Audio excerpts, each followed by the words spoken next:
So we are all going live. We are live, guys. Hello, Susan. How are you? Susan is here. Um. Okay. So the others will just actually find us going while we are going. So hi everyone. Thank you for joining.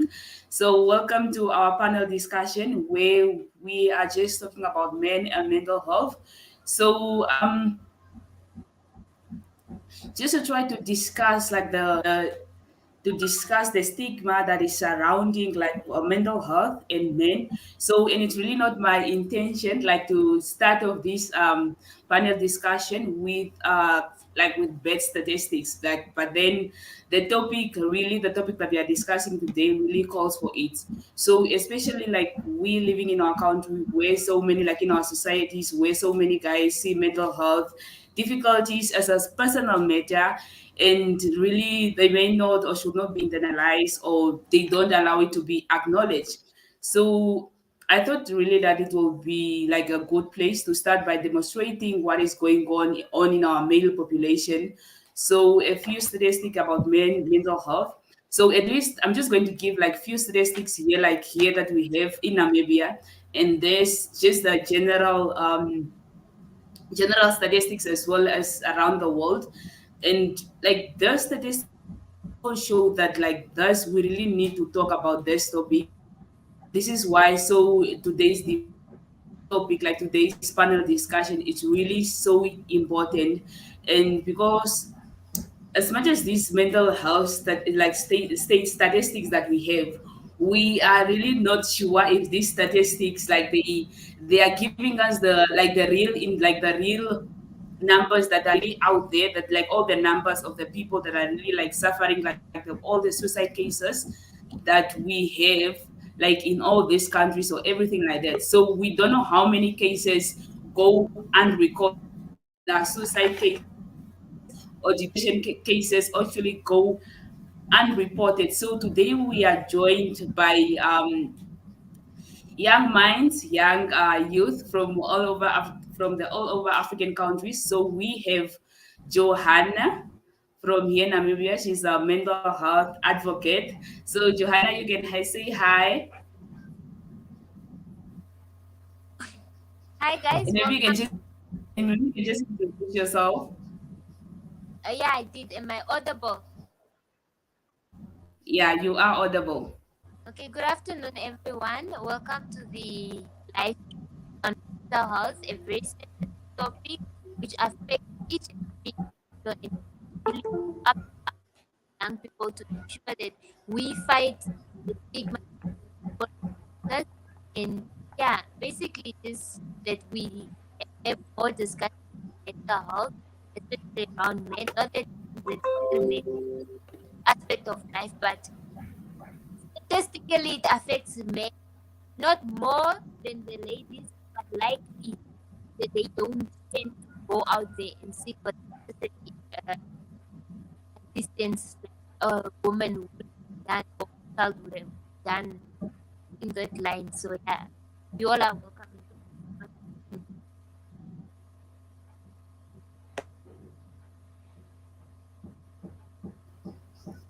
Okay, so thank you so much, Joanna. So maybe we can go to Vandi. Vandi, we have Vandi. He's from Nigeria, and maybe you can just introduce yourself actually to the panel.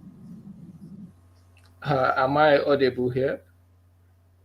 Yes, you are audible, Vandi. Okay. Clearly, my name is Vandi from Nigeria, and it's so I'm so indebted to be here. I'm so happy because this is a topic that touches all ramification of life, and as we all know, um, mental health is something that when it comes to men, it's something that we need to look into.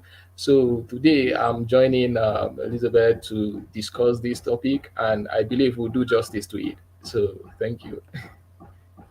Okay, thank you so much, Vandi. I think we lost Jafet. I think it's due to internet trouble and everything, but he will join us. And we have as well the rest that we're supposed to be here, but then they will find us going. So yeah, thank you so much, guys, for joining, for taking just your time for us to really have this discussion. So maybe like before we start, you can maybe like we can start with Vandi, just maybe to give us like the general statistics of like maybe mental health difficulties, or let me say suicide cases when it comes to the men population, or just the like yeah in within your country. Like we can start with Vandi. Like how is the statistics of like maybe suicide cases, or like when it comes to mental health of men in your country, in Nigeria.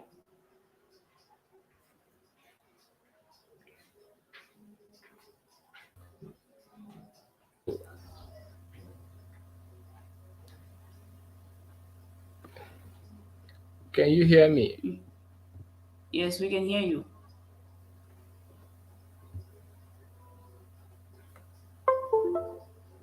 Yes, we can hear you.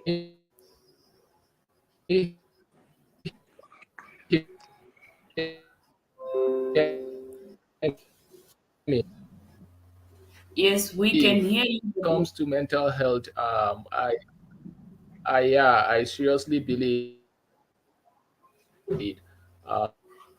the cognitive, the reasoning of man. Mental health has been a serious case, most especially in around the globe, not only in Africa but around the globe entirely. You will discover that, for instance, the statistics I'm going to give now is something that it's been taken right from 2010 down to 2021. You see, for instance, in Yes, places like India, mental health has been something that has destabilized, most especially the population that India is having. And if you clearly check that, the rate of suicide in India, around the globe, centered in India as a country. Now, back to Africa, you will discover that mental health in Africa, for instance, the UN has given us a statistic that out of 5 men, you will discover that 2 out of 5 are having what we call mental disorderliness. So all these centered on what we call mental health. And more to that, you will discover that, for instance, where I'm coming from in Nigeria, mental health has been something that has affected. Let me use the word affected. It has affected young men around the society, where you discover that in every 3 men, you discover that 2 out of 3 are going under psychological either trauma or psychological disorderliness. Wow, what prompted that to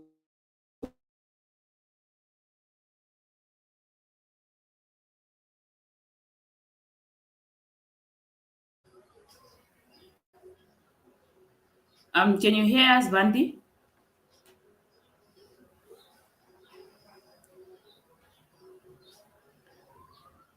Vandi?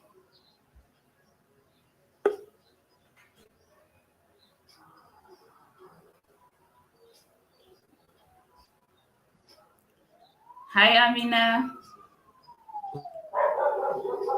Okay, I think we lost Vandi, so he will just come Hi, back. So hi, how are you, Amina? I'm fine. How are you doing? I'm doing great. So we just started. So you can just introduce yourself to the panel, like who you are and what you do and where you are from. Okay. First of all, I'm Amina Musa, a psychology student. I'm from Nigeria. And I'm just, how do I put it? A normal person who is interested in mental health. It's just it. That's me. Okay, thank you so much. So we were just talking with Vandi right now. He was just trying to give us statistics of actually suicide cases and then mental health difficulties that they're actually experiencing in Nigeria. So can you maybe just take us through the like how is like when it comes how is mental health like in Nigeria, mental in the men population. Maybe you can just speak up a little bit. Okay. Well, for me, like I said earlier in channel Good Work, mental health is kind of neglected Mm. in African countries. Also in Nigeria, like you can just meet somebody and ask, what do you know about mental health? And they feel like, what are you trying to do? Like, they don't really take it serious, like it's something that affects me so much. So that's what I know. I haven't really done a lot of research on how many people it's affecting and so on, but I think I'm going to go into that. That's it.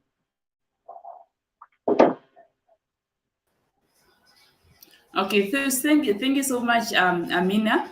So, Vandi, we'll get to you. I think we lost you by network. So, and then we'll go back to Johanna. Johanna, can you maybe just give us a little bit of statistic as well of mental health difficulties and societies in like within Namibia?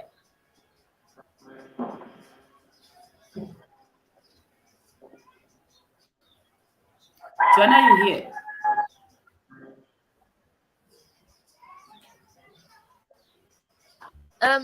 Elizabeth, Yes, yes, we can hear you.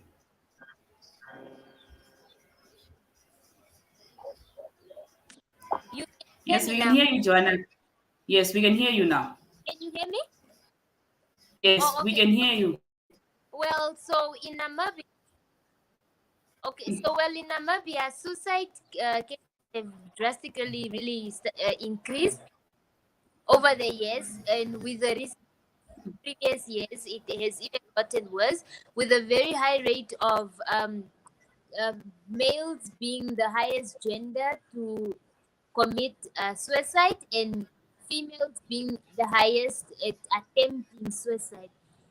So, yeah, I can't really give specific figures as to how many in Yes. numbers, but over the years, suicide cases in America drastically kept increasing, and generally, the rate of people suffering from depression and other mental health disorders also increased each and every year. So Okay, I see. it's an ever changing and increasing aspect of life.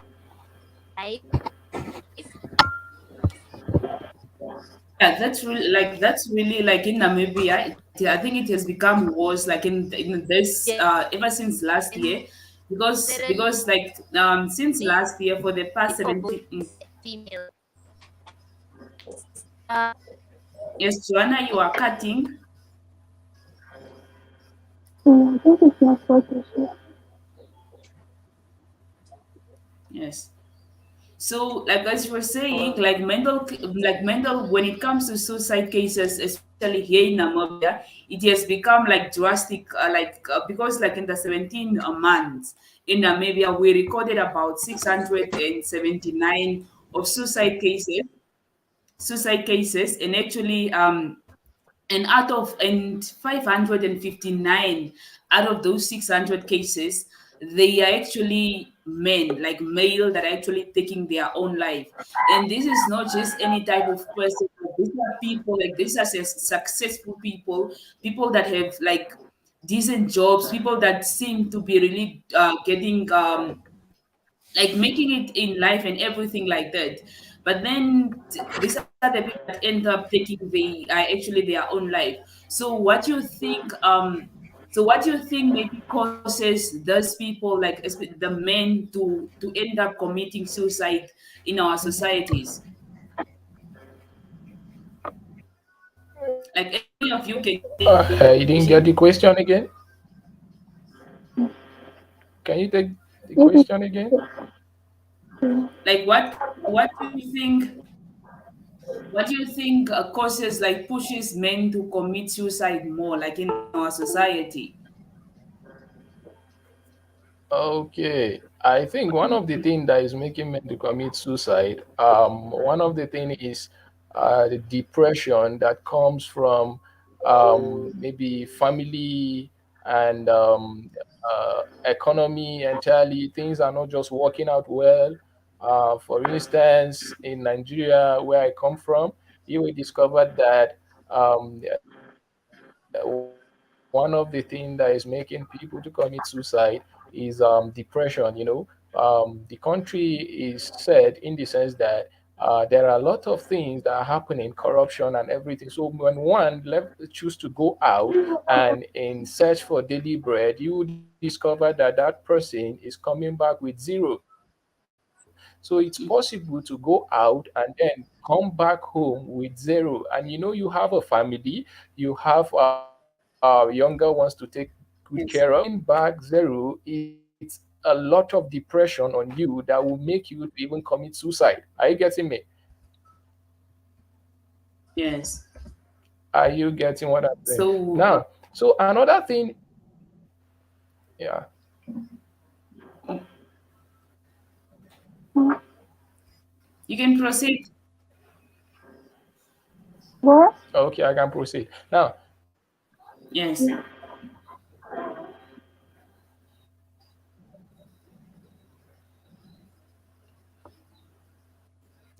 am I to proceed or her? Mm? Okay. So yes, Yeah. I think you have a lot to say, so I'm so just listening. If I have anything, I'll just put in. Amina, we can't hear you.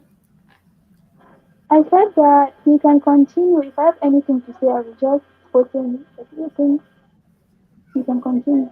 Mm, okay. Did you hear You okay? from So Vante, so Vante, you say that mostly it's the like it's the like mostly the economy that that forces most of the men end up in depression and to end up actually committing suicide. So do you think like okay? So Yes. maybe Vante, like Amina, do you have anything like to add on that as well? Well, like you said, depression. That's one thing, like the major thing, I didn't common get thing. the. And I said you talked about depression, and that's something that is very, very common. Like anytime you're talking about mental health, it, even if it's not the main cause, it's not depression, but depression is always involved, like a part of it. And then I think men do not really open up to their problems. They don't like talking about it. You can just see them maybe going about their daily lives, looking normal and behaving normal.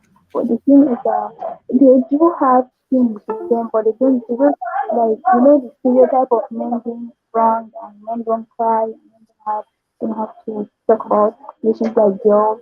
So they always try to hide it from them, and I think that's one thing that is actually causing this issue. Because at the end, I just feel like okay, nobody cares about me, and then the just end their life. I think that's also something that not opening up. I hope you heard what I'm saying. Okay. Okay. Thank you. Amina. So okay. So it's mostly here. Actually, we have comments from the people that are watching. So we have Safir with we have Ben who is saying that men are widely expected to be strong, dominant, and in control. So such stereotypes make it hard for men to reach out for help and even ask for Yeah, support. exactly. So do I think I have this mental issue. do you think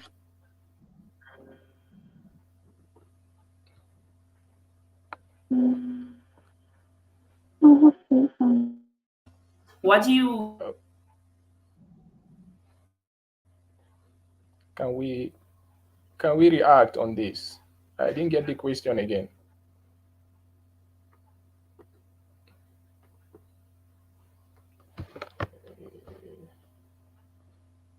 Sorry, network issue.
Can't hear you. I can't hear you.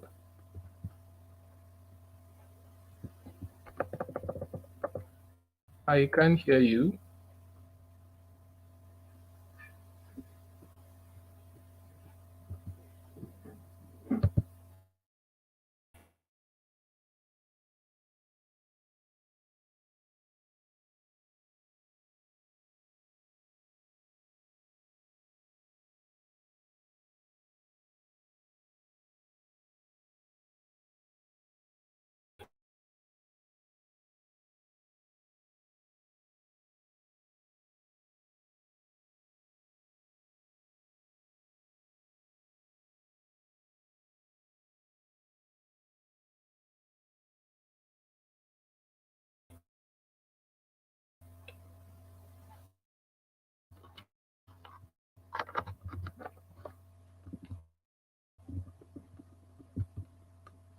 Can you hear me?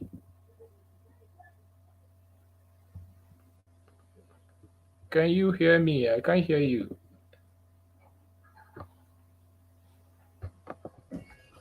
Can you hear me Yeah, now? so I was muted the whole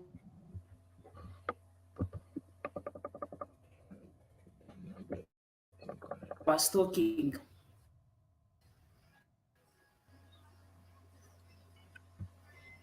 I can hear you clearly now.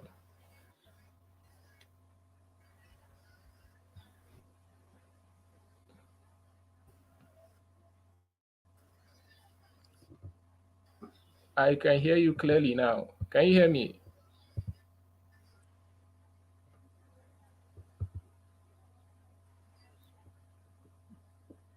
Okay. Can you hear me now? So I was muted the whole time I was talking the other time. So I hope I'm audible now. Yes.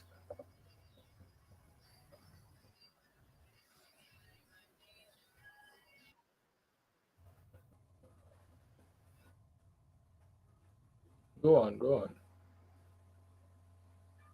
Yes.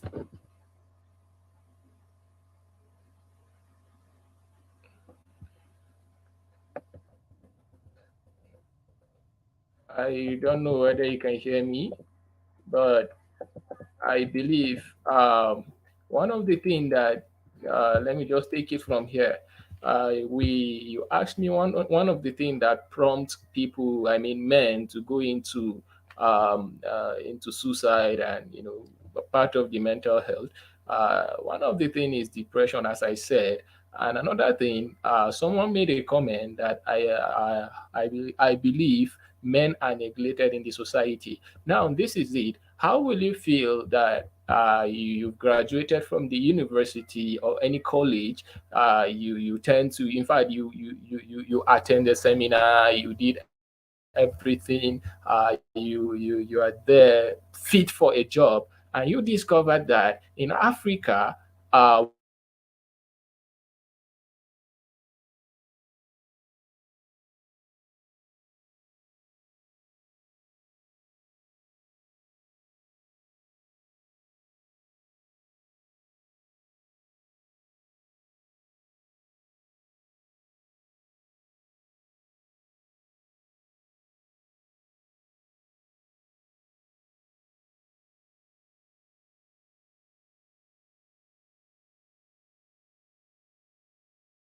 where we are from, you discovered that you won't have the job that you used to have. So anything you see, as far as a man is concerned, a man is said to be a father, a man is said to be a provider, a man is said to be somebody who provides for the family. But when those things are not in place, you discover that it becomes so difficult for that man to do what he ought to do. So it's it comes to what comes to his mind is to be so he will be out of his thoughts, and before you know, he will get trying to think of committing suicide. So these are things that prompt men to even committing what we call suicide.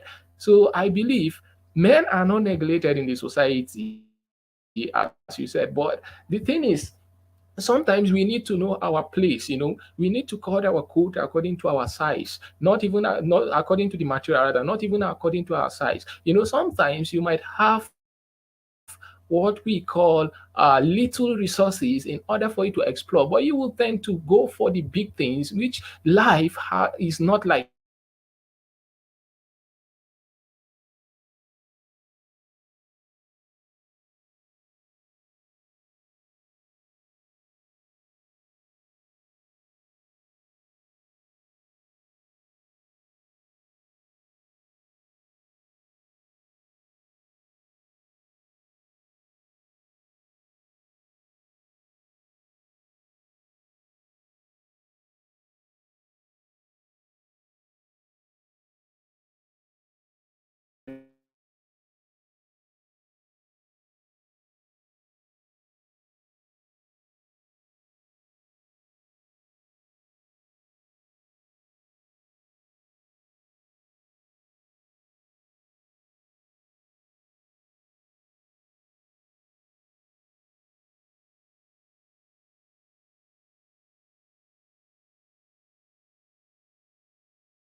Are you still?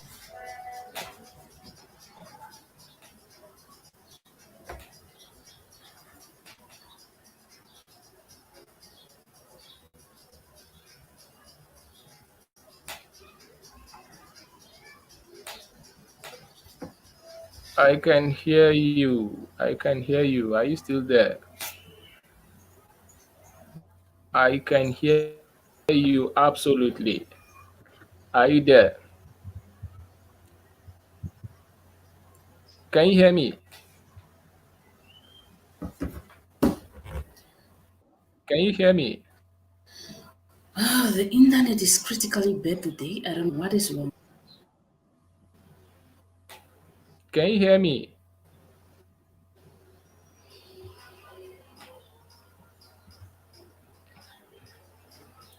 Can you hear me?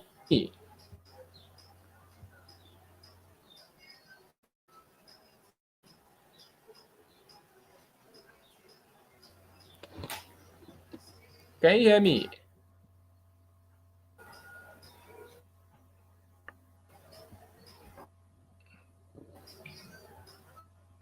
Can you hear me? Can you hear me?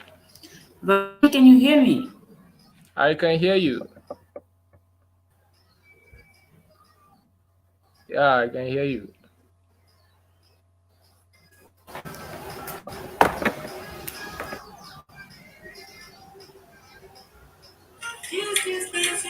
I can hear you.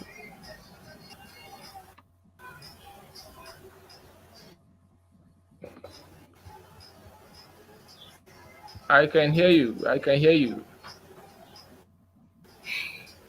Can you go on? I can hear you.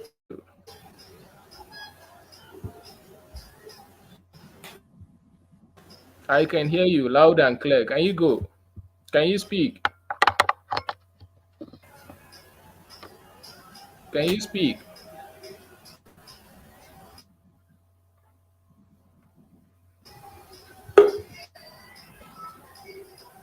I can hear you loud and clear. So can you speak?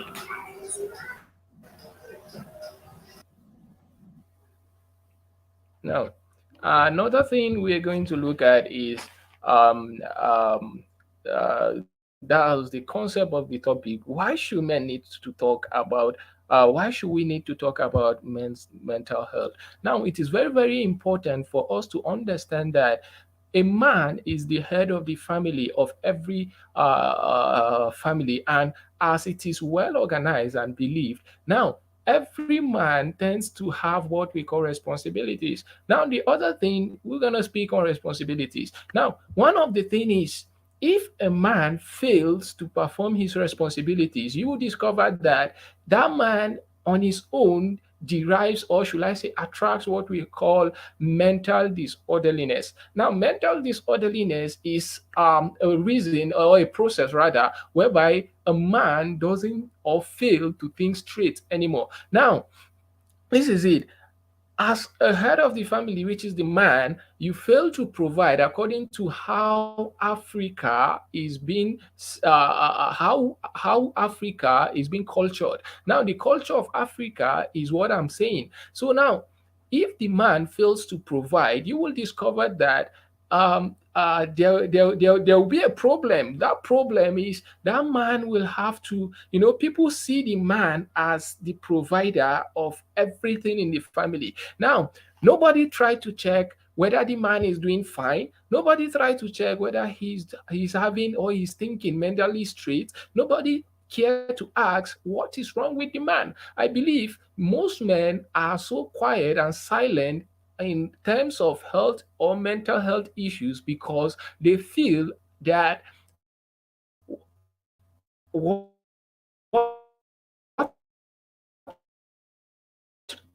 after all, even though people see the ladies for gender equality, gender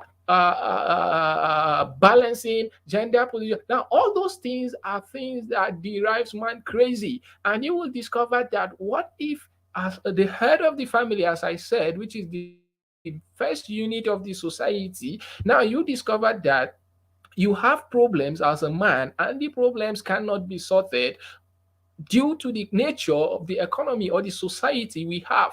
Now, the society is trying to shape us according to how it feels or she feels we should live. And meanwhile, men are trying to position themselves in other way so that they will live a very perfect life or a life that can be fit to their living. But the thing is, men are not finding it easy these days. Why? Because things are not just in place. Things are not just in place. Can you imagine? Let me just give an instance from where I come from, which is Nigeria. You will discover that for a man to go out and get what we call a daily bread, it's a big problem. Why? Because it's something that you cannot even ponder upon. That is just it. You cannot even ponder upon it.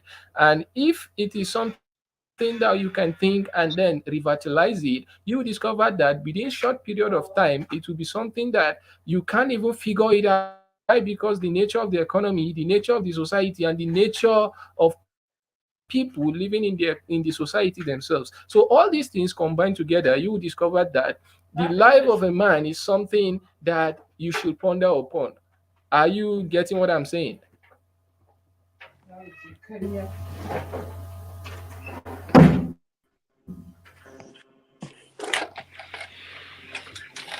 Are you connecting?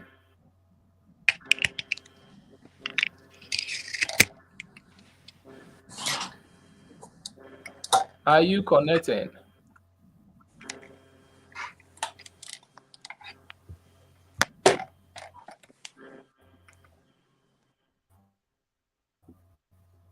Are you connecting? Can you hear me? Yes, we Can can. you hear me?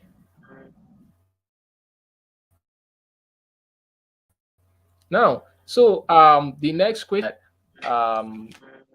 what are the things that makes man to be so depressed as she stated, and then what are the factors that makes man to even commit suicide? All these things centered on what we call the mental disorderliness. Now, what prompts mental disorderliness to happen is when a man is not in the position to attain what he or she merited. Now, for instance, I brought the issue of, I said, number one, men are humans, right? And secondly, men have what we call emotions and feelings. So, thirdly, men create what we call they create events by their visionary thought. So when you combine all these things, you will discover that all those things centered on why man exists in the first place. So man is human as well. So man needs to be outspoken as well, and people need to talk about the mental health of men. Why? Because men are suffering in silence, and I said it won't be wise for a man. Sometimes, man, as a man, I won't tend to like speak to my wife. For instance, if I'm married, I won't like to speak to my wife as, okay, this is what I'm feeling all the time. Why? Because sometimes women are emotional. You get it? So women are far emotional. So when you speak to, not everything a man will tell a woman. That is just it. So in the unit of life of the society, which is the family, that is where the problem is starting. Now, anything that you find in the society starts from where? The family. So in all ramification, you will discover that one's mental health is very, very important to be talked about. Now, the World Health Organization gave a statistic recently. They said that in every 5 men, I think about 2 men suffers what we call mental disorderliness or mental health issues. Now, the thing is, the two, if you can give me like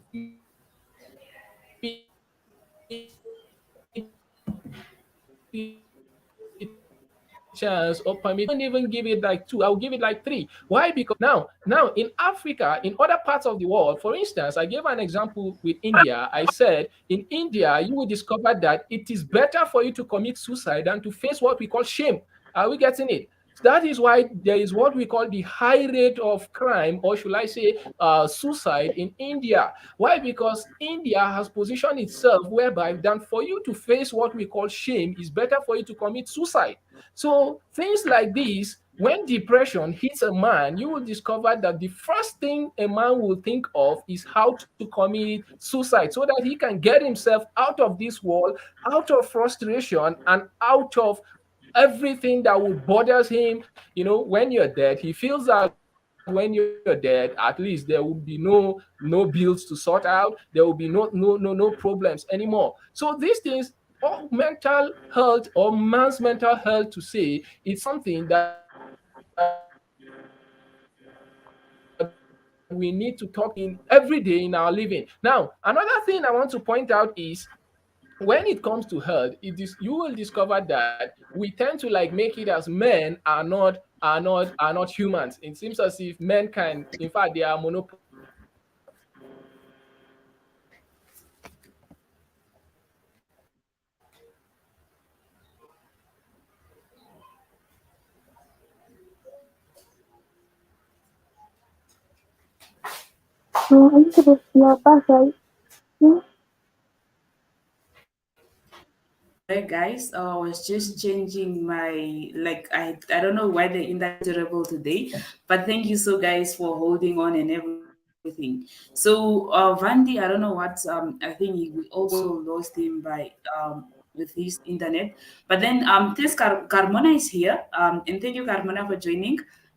So I think we can just continue. Like, why do like I like Vandi, as Vandi was saying, that men mostly like the options that they get is for them to go in, like if they find themselves in like in trouble, in problem, they find actually the only solution they have is to go and actually commit suicide, just go through depression and everything.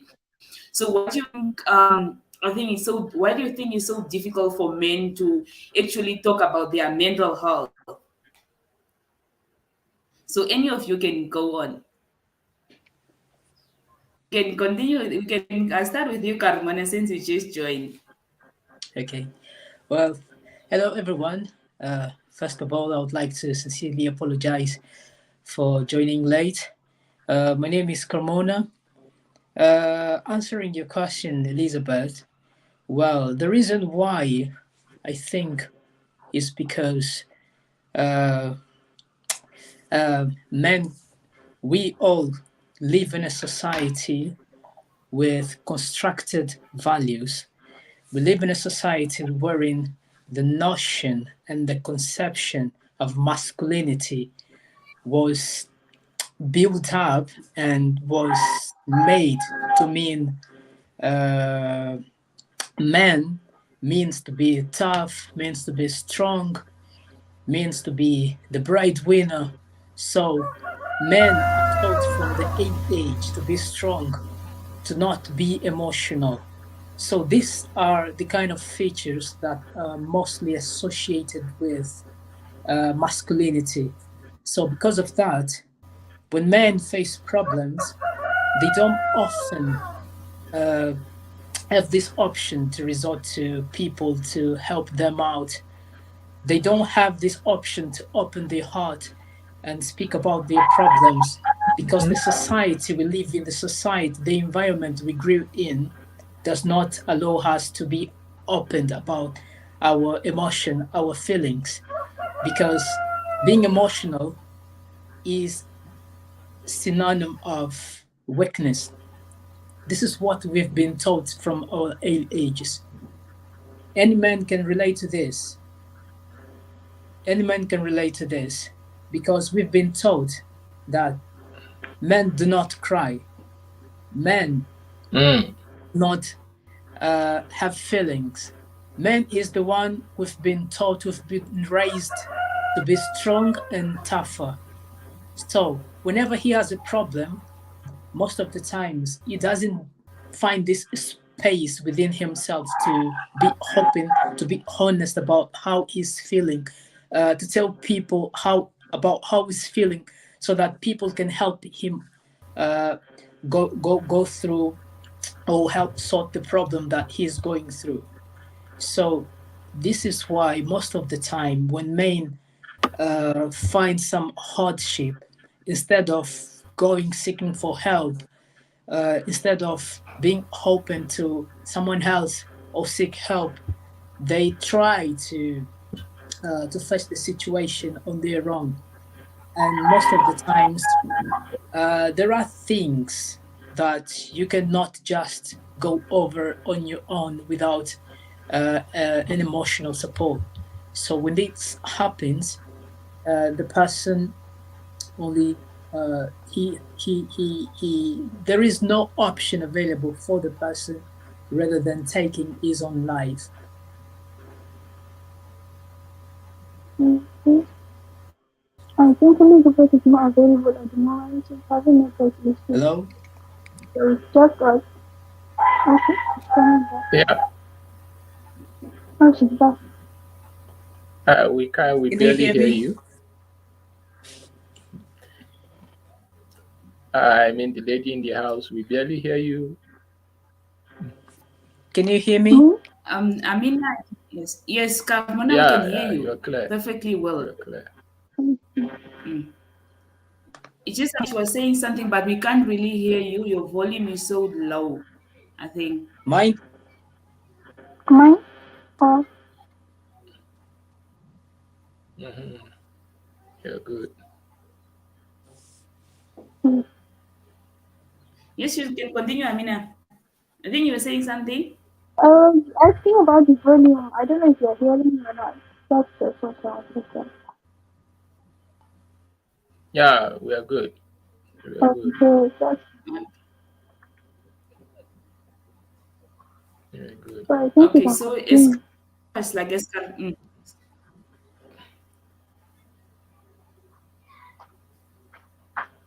Mhm. Amina, you can I continue. No, I said that you can continue like what you want to say because he's done. He introduced himself and talked about men and like why they cannot open up about mental yeah. health. That's it. Okay, Maybe we should talk about the solutions okay, I see. to all these problems because everybody has been talking about why men can't open up, why men are committing suicide, why men can't do this and do that. So I think we should more focus on the solutions rather than the problems, because the solution is more important right now, or preventive measures. Exactly, exactly. Exactly. That's very true. Like we have to talk about, like we have to try to come up with solution of how we can actually like try to help, like to reduce these cases, like just to help, like just to help the men and everything like that, and just to reduce these suicide cases and this depression and all that. So yeah, but then yeah, maybe like Vandi, do you want to add anything on what Amina and Carmona said? Because we were just of why men, why is it so difficult for men to actually talk about their mental health?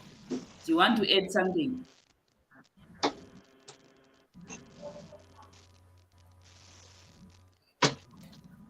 Yeah, let me just say something here.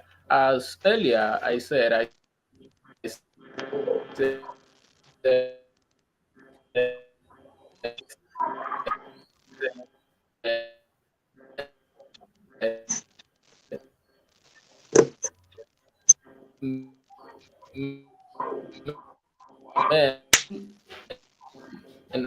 Wait, am I the only one, or is he having network issues? That well. are humans, right?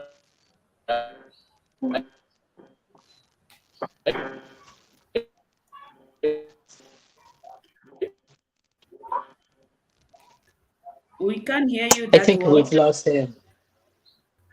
And Yeah. having what we call healings is having what we call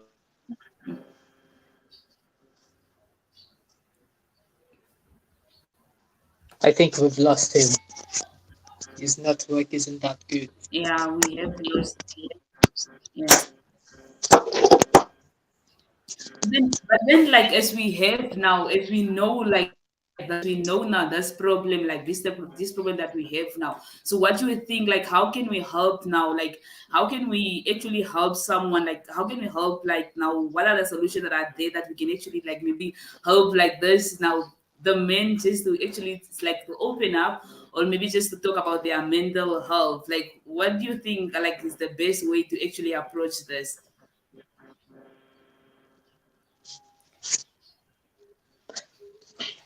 Uh, well, well, first of all, I think men should be taught to be human, not to be a man, because the society keep Exactly. teaching us to be man. They have constructed values around this masculinity. So the first thing I think is to Thank kind you. of disrupt this conception of what does it mean to be a man. Man is a normal human being. Man has emotions, man has feelings, just like any other human being. So the first thing is to teach men to be what they are, to be like a normal human being, to allow themselves to go through pain, to go through stress, to go through anxiety.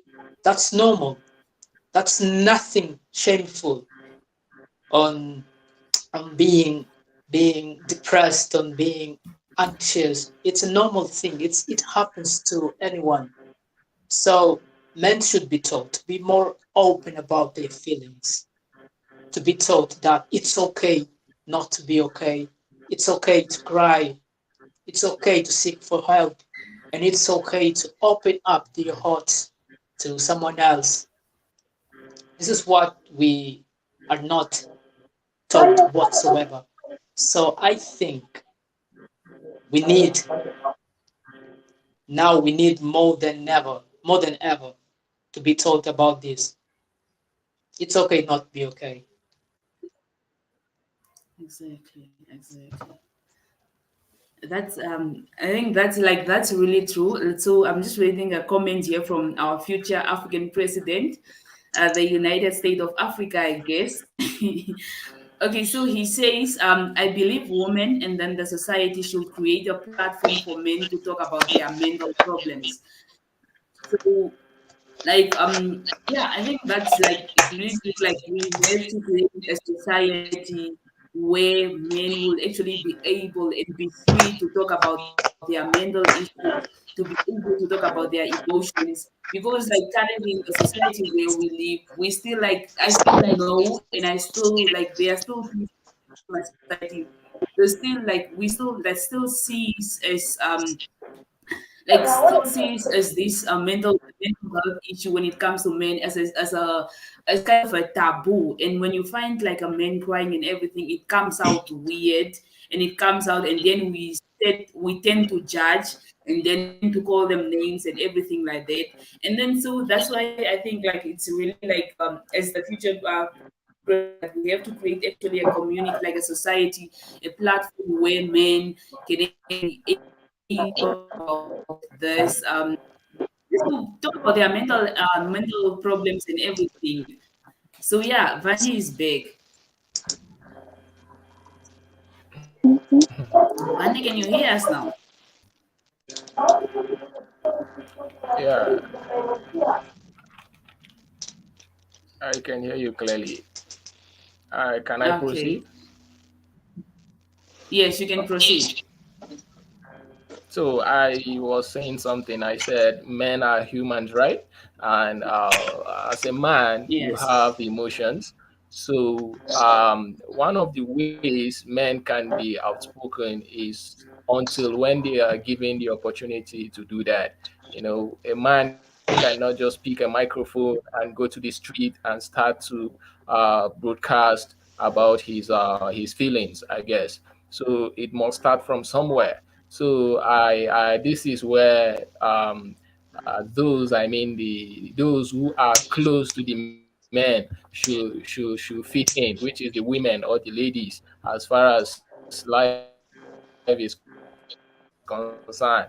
You know, as a woman, there is a role you can play right from the home, not even outside the society. Right from the home, you can play a very vital role as a woman. You bring your son, or you bring your husband, if it is a guy, your boyfriend, you bring him down, sit him down, you talk to him heart to heart. That is when and where you will understand the kind of trauma a guy is going through.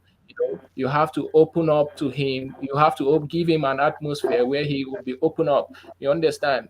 You have to create an avenue where men will speak without any fear. Are we getting it? Now sometimes we tend to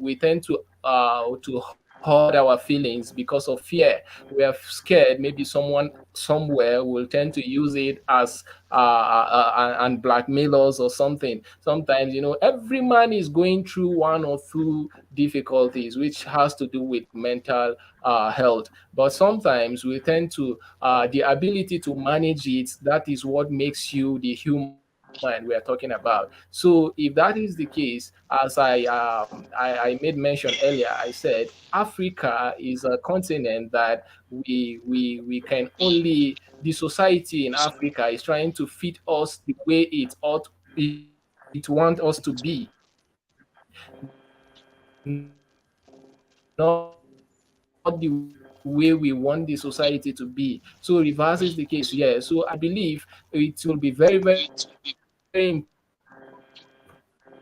for us to have an avenue where men can actually speak without any fear. Are we getting it? Now, sometimes we tend to the avenue where men can speak is important and good for us to have an avenue. Now, not only the family, bounce back to the home.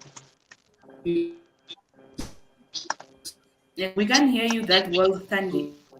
society as well. You create understand. Now you don't know what I think is the network, right? Yeah.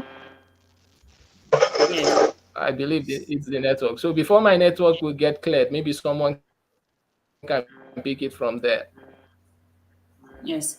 Okay. So maybe Mhm. just to ask, like as a woman, how do you think maybe we can actually create this platform? So how do you think we can actually, like as women, how can we help the men when it comes to mental health problem? Like how can we create a safe space for them? Then, then they don't really, since they don't really like expressing themselves in front of women because they don't want them to feel weak. They don't want to feel weak in front of them. It will be better to create a platform where it will be just all men. Since they're all men, maybe they won't really feel they see their opinion others are talking about suppress against sleep at night and having different kinds of images and make I think understand. Maybe they're having OCD or anxiety and so on. So they'll feel free and they'll be able to open up and then talk about it. And then maybe there'll be like a therapist in their midst to help them with explaining why you're having this, which is basically therapist session. Just like giving them advice. And I think this is the best that way. Instead of maybe women doing the job, since they don't really want to open up to women. Not all men actually like to be opening a platform for men. Yeah, so few since it's just all men. I think that's something.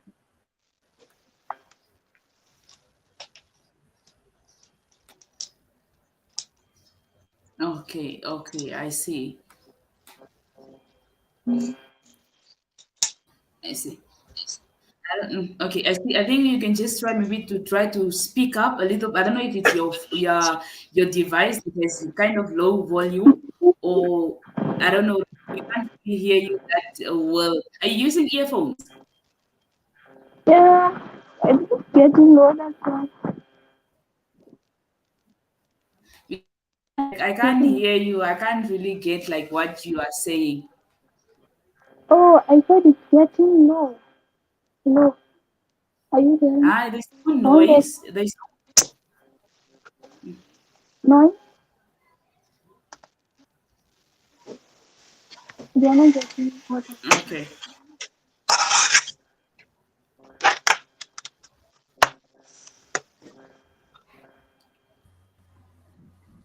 Yeah, am I audible Okay, now? so just yeah. Mhm.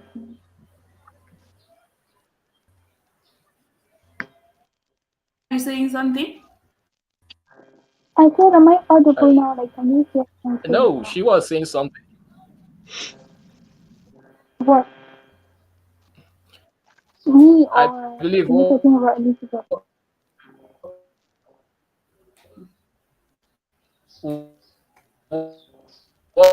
what she just said. Yeah, yeah. Mm, Just speak up. okay. Okay, so maybe just to But can you hear me clearly? yes, we Yeah, can hear you, Vandi. yeah. There should be an avenue whereby men can come together and Yes.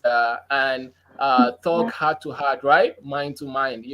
This is the avenue where the men will tend to reveal what they feel to themselves. When a man to man is they're having discussions, rather, you discover that it will be as open as everything compared to a man to a lady. I believe that's what you're about to say, right?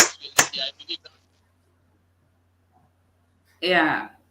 Okay, you can Yes, just that's what I continue was from there. saying. So that is one of the solution. To an extent, we have to start from somewhere. And if if an if an avenue will be created for us to come together, which is the men to come together, and let's talk about ourselves. Let's just not talk about anything. We should keep politics aside, we should keep religion aside, we should keep everything aside. We should have an avenue where we come together and talk as men, so that we'll just discuss what is bothering us. Your problem can be aligned with the problem of somebody, and when if we can pour out our minds together, we will try to create a solution. Definitely we'll find a solution to that. But if we tend to isolate ourselves and tend to think maybe we can create this solution by ourselves, that is when the problem, the mental health, in fact, we'll get depressed, we'll get so tired of the problem itself. Are you getting what I'm saying? Yes, Yeah. And I think Good. I have something exactly. to add to that. Are So you not hearing me?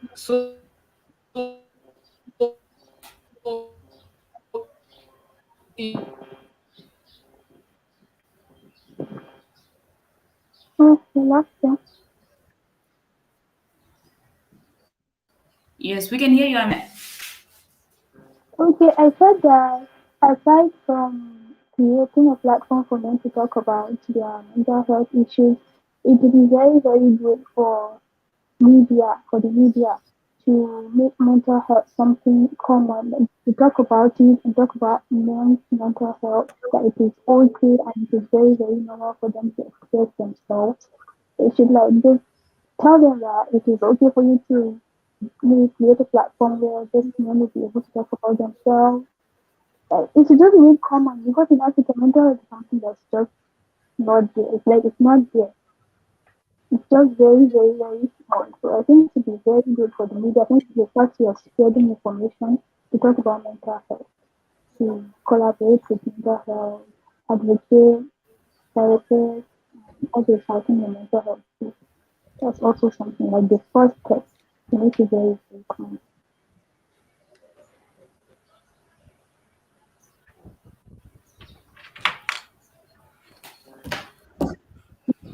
Very true.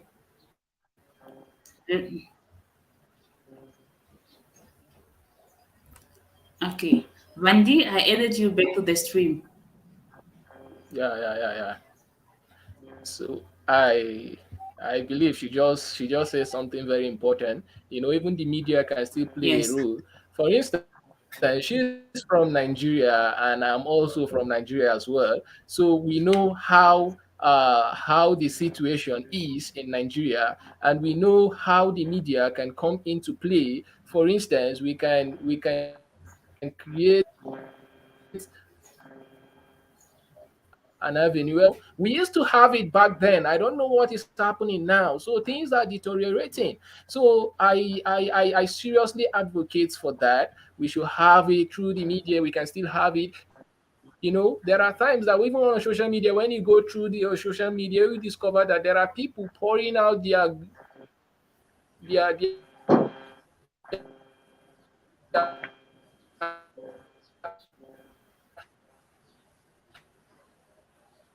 feelings.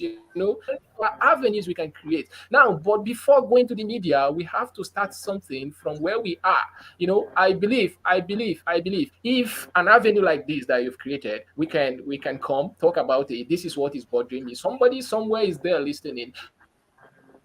Mhm.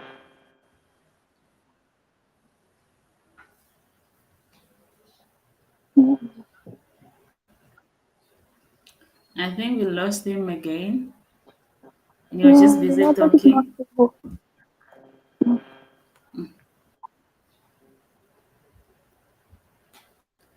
I don't know. I He's don't know talking, if I think maybe I'm the only one. Yes, Amina. he's talking about starting from where you are, like starting from the basics.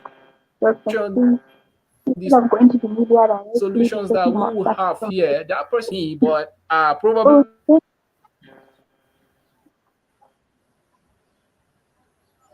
hmm, last thing. Yes, Amina. He's talking about starting from the basics instead of just going to the media directly. Like I said, he said you should start from where we are. So what does he mean by starting from where we are? Like, the place where you are really is just your family, because that's the basic, like, the foundation of everything. The people that are around you, your family, your relatives, your close friends. So I did not complete it. So I did not get what exactly is trying to say. Maybe saying it to start from a very maybe if somebody knows something about what she was trying to say, they can just talk about it.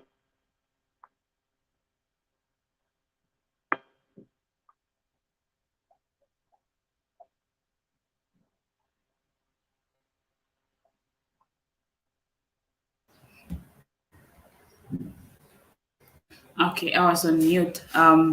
Okay,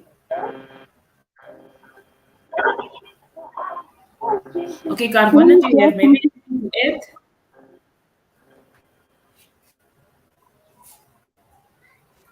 Sorry, I didn't get you.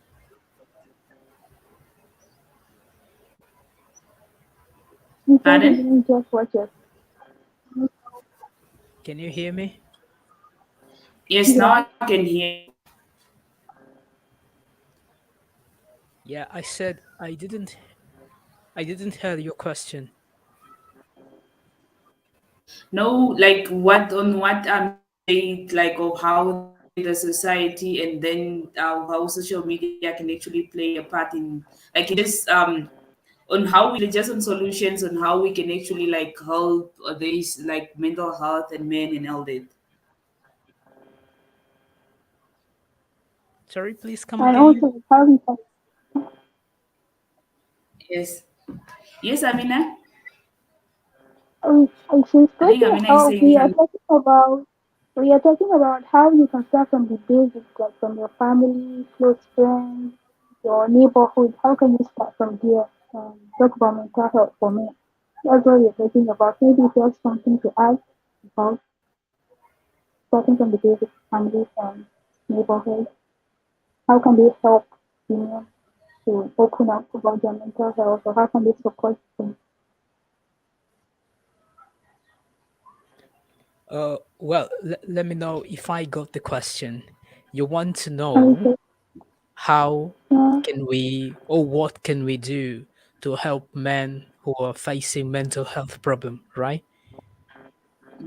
from the basics like family, friends, neighborhood, how can they help?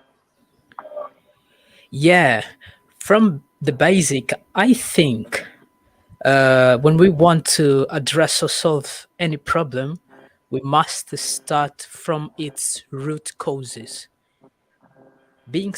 Having said that, since we have spotted where this problem starts, the man's mental health, which I have said previously, as far as I can see, the root cause is the way the concept of masculinity was socially constructed, the way it was framed. So I think if we want to, uh, to change this perspective, this approach, to change the way men behave regarding their own mental health problems, I think we have to start teaching different different doctrines to young people, to young men, from the early ages, to tell them that it's okay not to be okay. You're not an iron. You are a human being, just like any other human being. And if you feel like crying, just cry.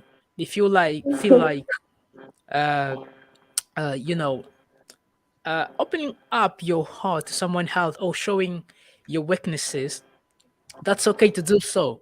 So you don't have to be brave. You don't have to be, uh, you know, tough. You don't have to be someone without feelings. You have to be just a normal human being. Uh, you're not an extraordinary human being, so or yeah, because what happened is, for example, I grew up with my mom and with my family, but I was raised alongside my sister as twins. But what happened was, whenever my my sister fell down and cried, my mom just used to cuddle her and yeah, just make her stop crying. But whenever I fell down and cry, my mom used to say, "No, men never cry. Just be strong. Men never cry. Don't cry." You see, so you That's see good. this different approach from the early ages. Women, they are allowed to cry, but men, they're not in the society we live in. So then we kind of have that those words that we've been hearing since our early ages. It these words, they echo in our minds, and we grow up with these echoes. You see, so that's how men are raised.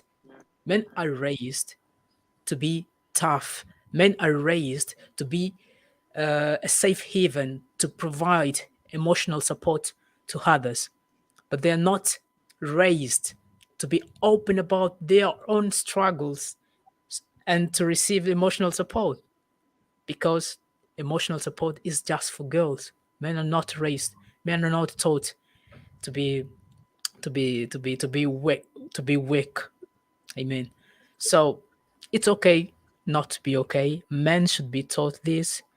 And yeah, and besides that, depression has no face. You can never tell whether someone is depressed or not, and not everyone is open about their feeling, and not everyone, even if you try to to create this atmosphere where the person is going to be open about its feeling, not everyone will be open about its own feeling, because there are people who don't have this.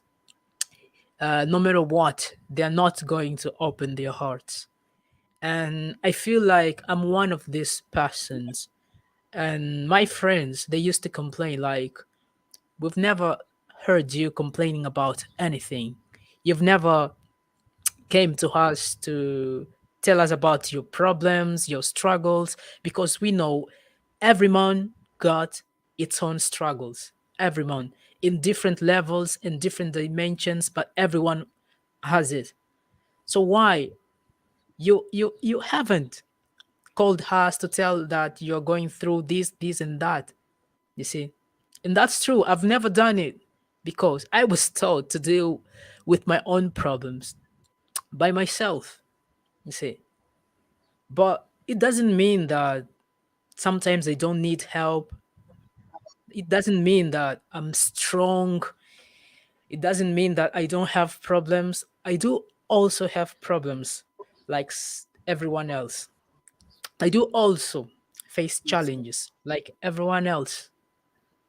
But the establishment I grew in doesn't allow me to be open about my feelings to others. You see, so sometimes I might be depressed or I might be anxious, but no one will ever tell it. No one. So this is the problem that's killing most of the people. Mm. This is the problem. For instance, only just in the UK, the the number one cause of death of men under 50 years old is suicide, and men are 4 times more likely to die from suicide than women. This is what research suggests. And the reason why is because men can never and are taught to not show their weakness, while women, they have this the system opened space for them, and they were raised to talk about their problems. Men not. And they might sound weak, they might look like incapable. So in order to avoid feeling powerless, they prefer to deal with their own problems without sharing with anyone, die if necessary, without even open or speaking up about their own problems. That's why The men's suicide cases involving men, most of the time people don't really know what happened. They only say, no, the guy was happy. He have never complained about anything. You see, he seemed to be happy. We don't know what happened. And that's true. No one knows. That's true. No one knows because probably they never share. In my case, I've never shared anything with my friends. Mm. Regardless of the way I felt about something or the pain I felt within me, but I've never shared anything with my friends, no family, no anyone. I've always dealt with my problems by myself. So this is what's killing us. This is what is killing us. So we need to change this approach.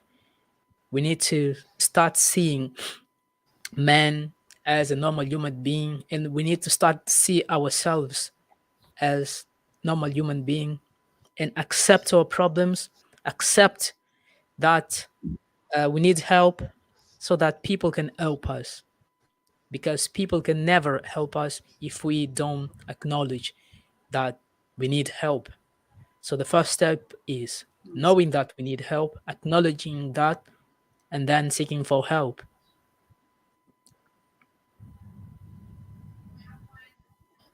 Exactly, exactly. I think like it's really like even the way I grew up, like especially even in my house, like the way the boys are treated and the way the girls are treated. As like the girls, we are allowed to cry anytime with by like anything can make us cry and we are allowed to cry and everything. But when like the boy cries, like my brothers or my nephews, like when they cry, you are told, no, you must stop. Like even if like you fall, like no, you just stand up and act like you did not feel you are a man. You should man up. Men don't cry. Don't do that.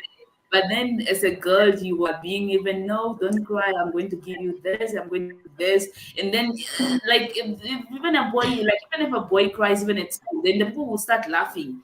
So there was Yeah. actually this scenario. I think it was, yeah. So I think it was last month. I attended like a workshop. It was a, but then it was based on gender equality and all that.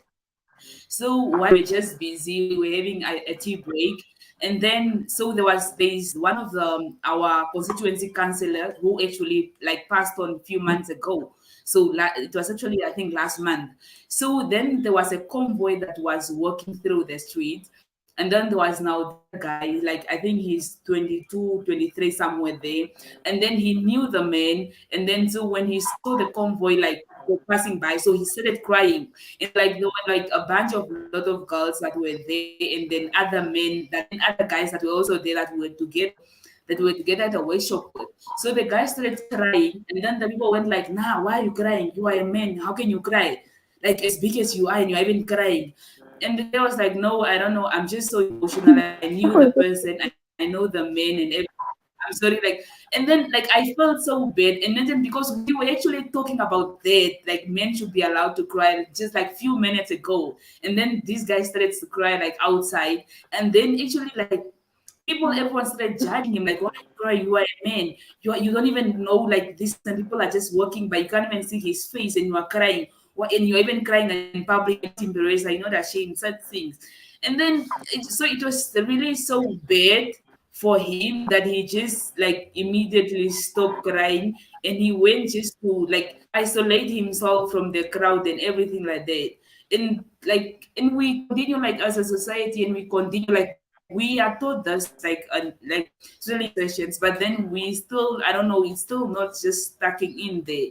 Like it's normal, like it's fine for a guy to cry. Like they always say like I was watching a documentary when I think it's a 96-year-old woman who was saying like he was just listening to one of the men who was actually also giving speeches on mental health and everything. And the woman, is a 96-year-old woman, was like, I never knew that men actually have emotions. Like apparently she didn't know that. And imagine it's an older person, 96-year-old, and she goes like, I didn't know that men had emotions. like because like I didn't know that men can actually also feel sad. They can actually also feel bad, or they can actually also cry, because that's not just how, I think that's just what society's shaped us on and everything like that. So yeah, it's okay for a man to cry. It's okay for, and that is something that I also, like me myself, learned, like keep teaching actually myself that it's okay when I see, like if for a man to cry and everything, or for maybe your friend to come and find comfort in you and everything. But then I wanted to ask a question, like do you, like as like maybe as a man, like when you have problems, like are you free to go and talk to a fellow man about your problems, or do you, like how do you, like are you not even free yourself to go and talk to your fellow man? Simon Haidala is even here. Oh, so you want to know if I'm able to go and talk to a fellow man about my problems, right? Yes. Oh, yeah, of course I am. Of course I am. But I've never done it. The reason why is because the way I was raised was that I have to deal with my own problems, and I'm tougher than I think I am. So I've never done it. But I think there is no problem in sharing my problem with my friends, because they used to share their problems with me, and I'm the one who used to advise them on how to act, or on how to go through a particular situation. But I've never done the same, and I don't see any problems on that.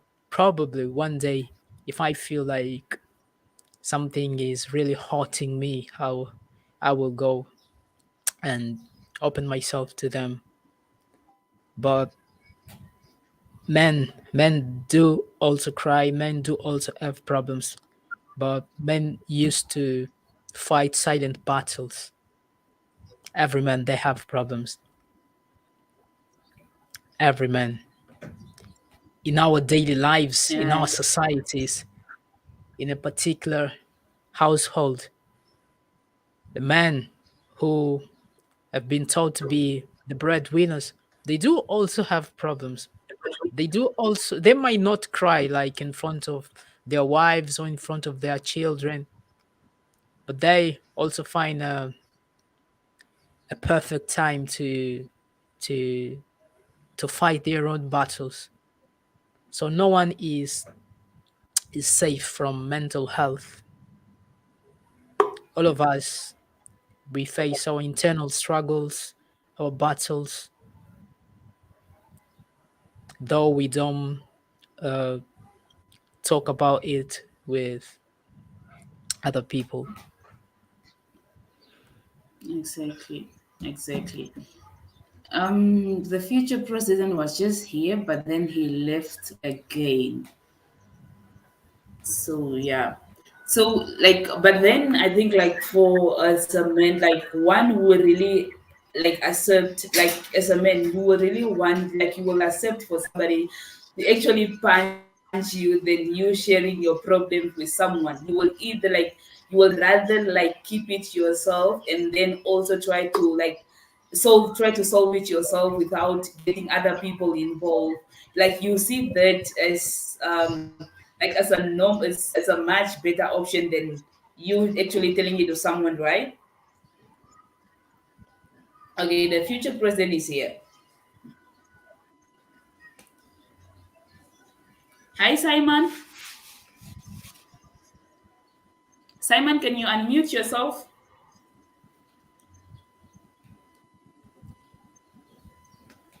Simon, you are muted.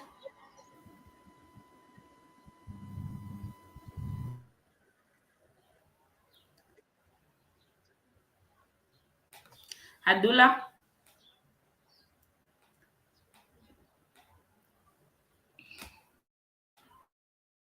Simon Haidula is actually also one of the activists here who is also, I think, fighting the same thing of mental men and mental health. And also, he's also one of the people actually that are trying to change this, like this stereotypes of men not allowed to do certain things and everything. So, and he even left. Simon, maybe you can unmute yourself.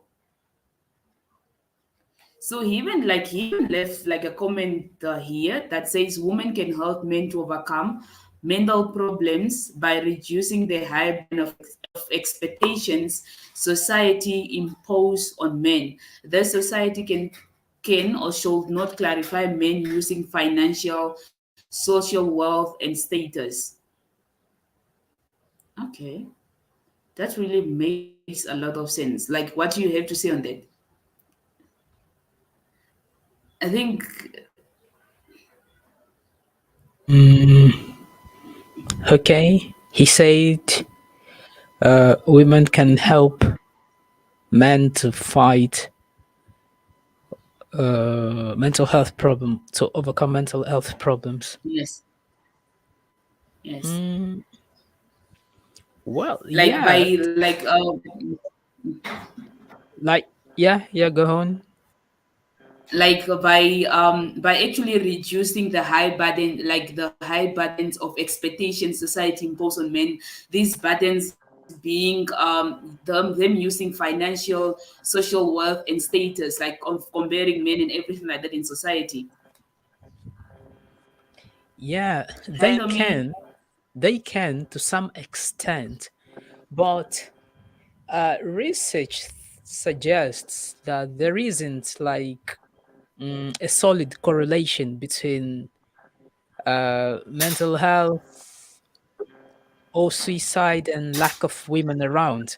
So even those who have wives, girlfriends, or women around, they do also commit suicide. So which means it's not about having women around or not to help them overcome or go through the mental health problems. What actually is going on probably might be the era that we're living in.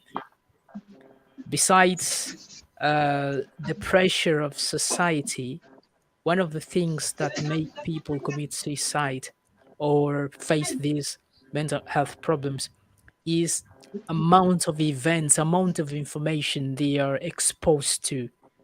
Like the society nowadays is very hectic. The life is very hectic. The schedule is very hectic. Everything is hectic. So people don't have enough time to go how can I say to cope with this rapid change and everything. Everything around is changing. So they don't have much time to they don't have much how can I say uh much ability to deal with what's going on around them. And well, also society has also its guilty by expecting men to be the breadwinner and to have uh, to have wealth and stuffs like that because men also they you know I mean besides besides the financial stuff and wealth, there is also one of the greatest problem, which is the lack of inner fulfillment. Because even those who work, those who have money, those who are who those that we can consider them to be successful, they do also face mental health. And most of them, or some of them, is lack of inner fulfillment. Like they don't really know what's their purpose on earth, what they are doing. They are so successful, they have wives, some they have children, but even though their life is meaningless because they lack purpose, they lack inner fulfillment. So this is uh this is a trick problem because lack of inner fulfillment isn't something that can be solved by outside sources. It's something that comes from within. You see, Exactly. are we together? Yeah. Yes, yes, exactly. Exactly. So I think like what you said, like society has really placed like a lot of burden because like as a man, like maybe you as a man in a community, you are given a certain type of I think kind of age limit because you are found that you are a man at this type of age and then you don't have a house, you don't have this, you don't have that, then you are actually and then you are seen as you are also not man enough and everything. And then we also find situations where we actually find you I think these situations are very kind of common where you find I think especially now when it comes to also girlfriends putting pressure on the guys themselves like no I don't want I don't want to actually date somebody who doesn't have a house, who doesn't have a car, who doesn't have to. And then this same person actually telling you that she doesn't own any of this type of things, and then she feels like she and the society feels really like it's normal and it's really like acceptable for her to like it's really acceptable for her as a woman not to have that but really unacceptable for you as a man at that age not to have a house a car and all that and not being able maybe to provide for yourself and all that so those are just some of like the issue the pity not really pity issues some of the issue that also leads on that so Simon are you here with us Simon Abdullah.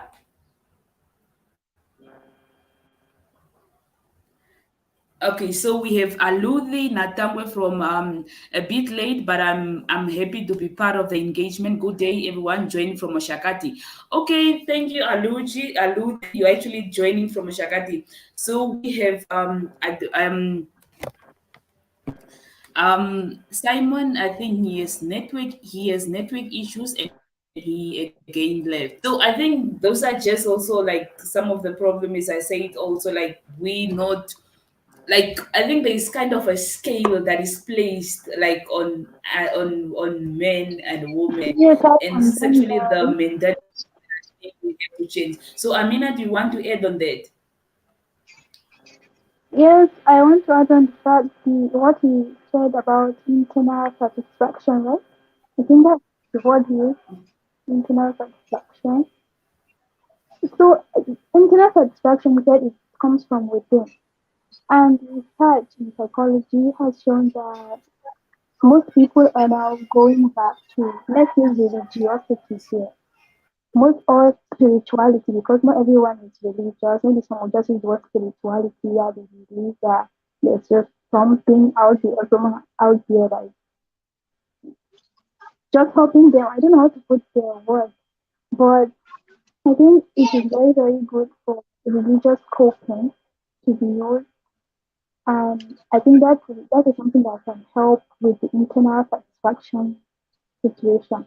Because it's not just about worldly things. I need a car, I have a house, I have this, I have that, I have a wife. It's not just that. You should think about the purpose. Why are you in this world? Like, why are you here?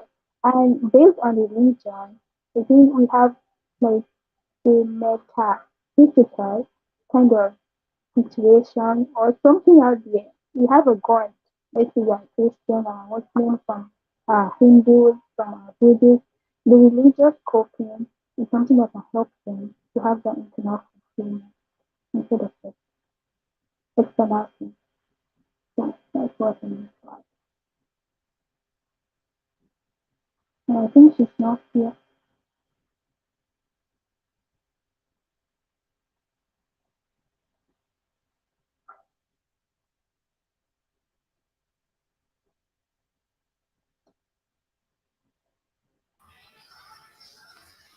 Okay, Hadula, you hear now? Hadula, can you hear us?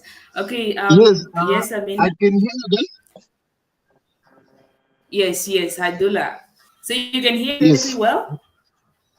Yeah, I just had a problem with the network issue, so but I have to hotspot from my brother's pocket Wi-Fi. But I think now I'm good. Yeah.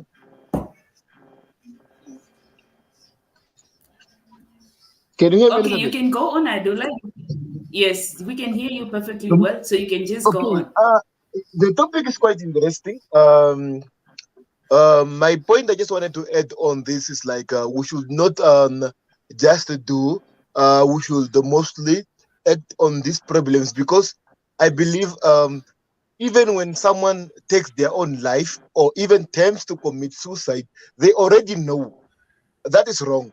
So it's not about the resources we are putting in. Even the people that takes their own life, nobody doesn't know that sleeping someone or taking your own life is wrong. They just know that it's wrong. So when you talk about men mental health, you see to the point to it like the society has neglected men to such a point that the expectation on men is so high in the society. In terms of at home, men should be strong, men should provide, men should not cry, men should not do everything, and men should be the breadwinners, and men should everything. So my point on how women in the society can help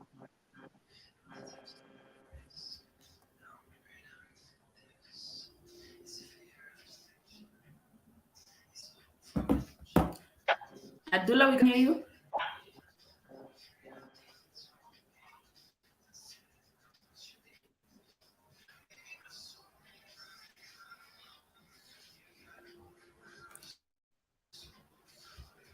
Abdullah? Maybe it's having network issue. Yes.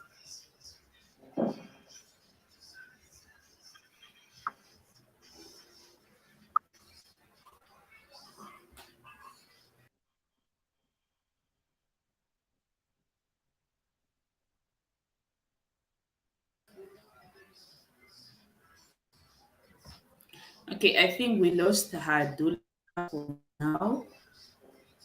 I think he was just trying as well to emphasize on his point that the expectations that are placed on men in society, it's actually the one that also causing lead to this. So let me just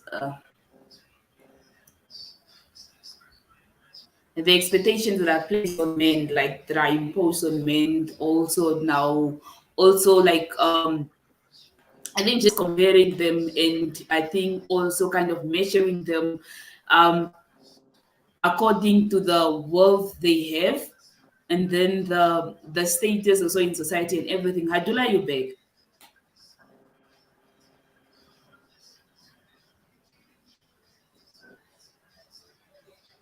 Hadula?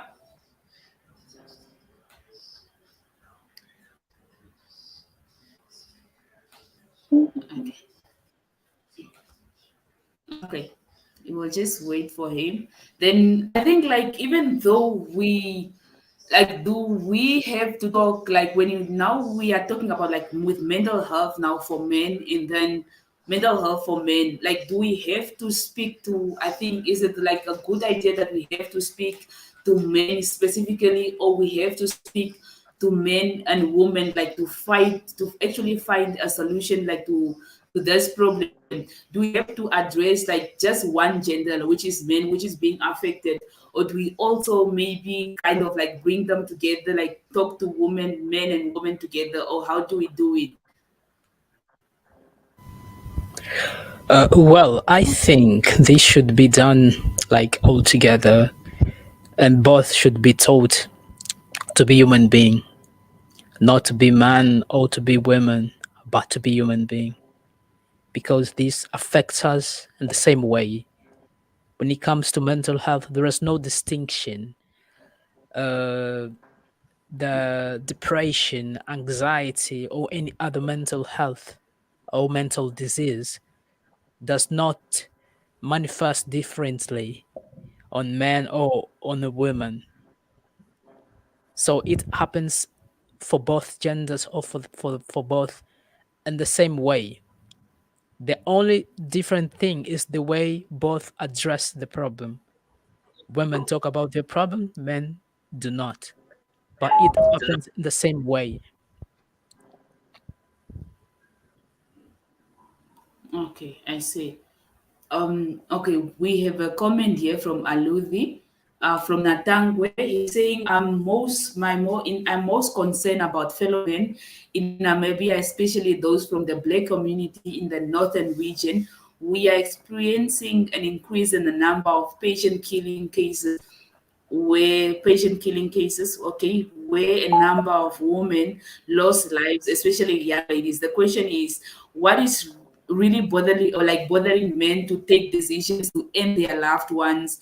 What can be done to prevent this deadly behavior among our men? So do you think, like, okay, I don't know if it's also happening like in also African countries, but here in Namibia also we are also experiencing like a lot of men going through a lot of domestic, like this domestic abuse, and then a lot of women being killed by their men and everything, by their boyfriends. So do you think this is also a cause caused by mental problem of actually a man? I think this is what Aludi said, like what he's trying also to say. Like, do you think this also the cause that cause like that kind of pushes men to actually also take these drastic measures?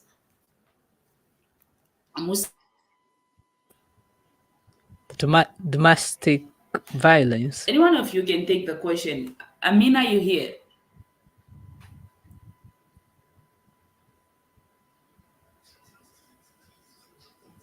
Okay, I think Amina left.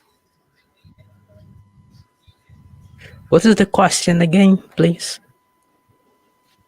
Okay, so what Aludi said is like here in Namibia, like we recorded a lot of also a lot of domestic violence cases where most women actually end up being victim of like being killed by their boyfriends, and then he's saying that so I'm asking, like, is this also like maybe the like, is this also caused by mental health? Like, is this also like a mental issue that maybe like pushes the men to take these drastic measures of killing their loved ones, like their girlfriends, their wives, and all that?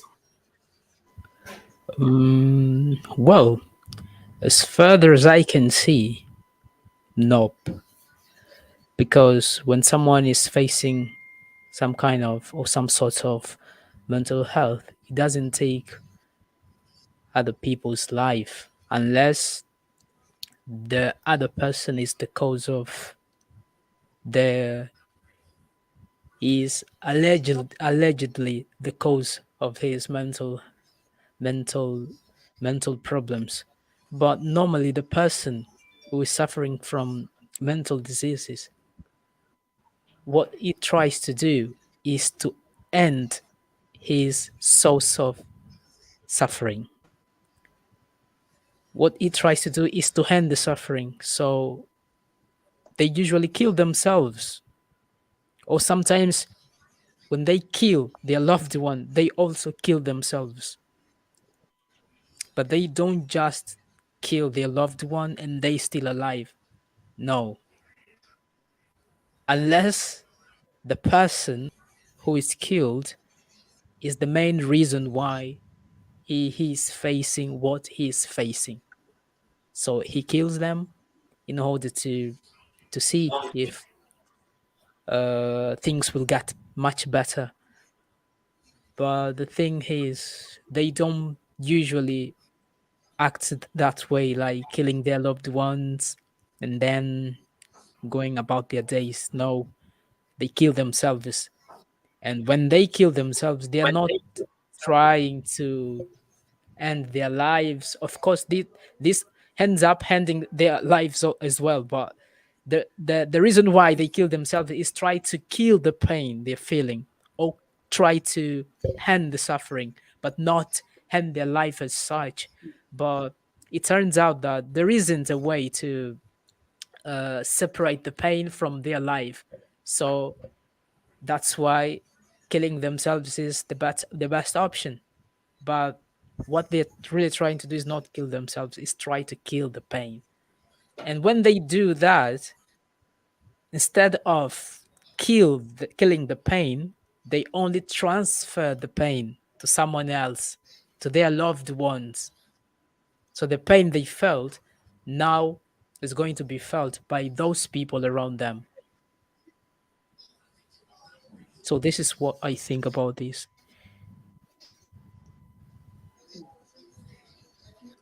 So okay, I think like I do agree with you that okay, somebody who actually take that drastic decision actually like inflict pain on else as to the result of ending up killing that person.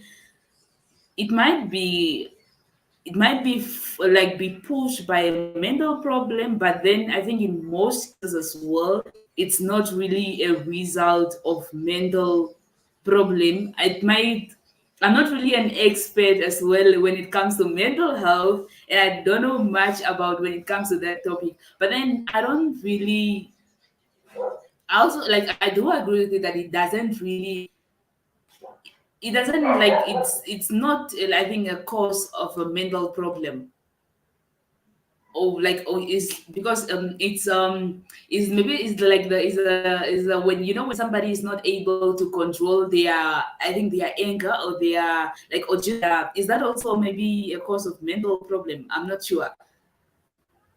Yes, that's what I wanted to add. I said the suicide that we are Yeah. talking about is not really the main mental health problem. It's just associated with a different kind of mental health.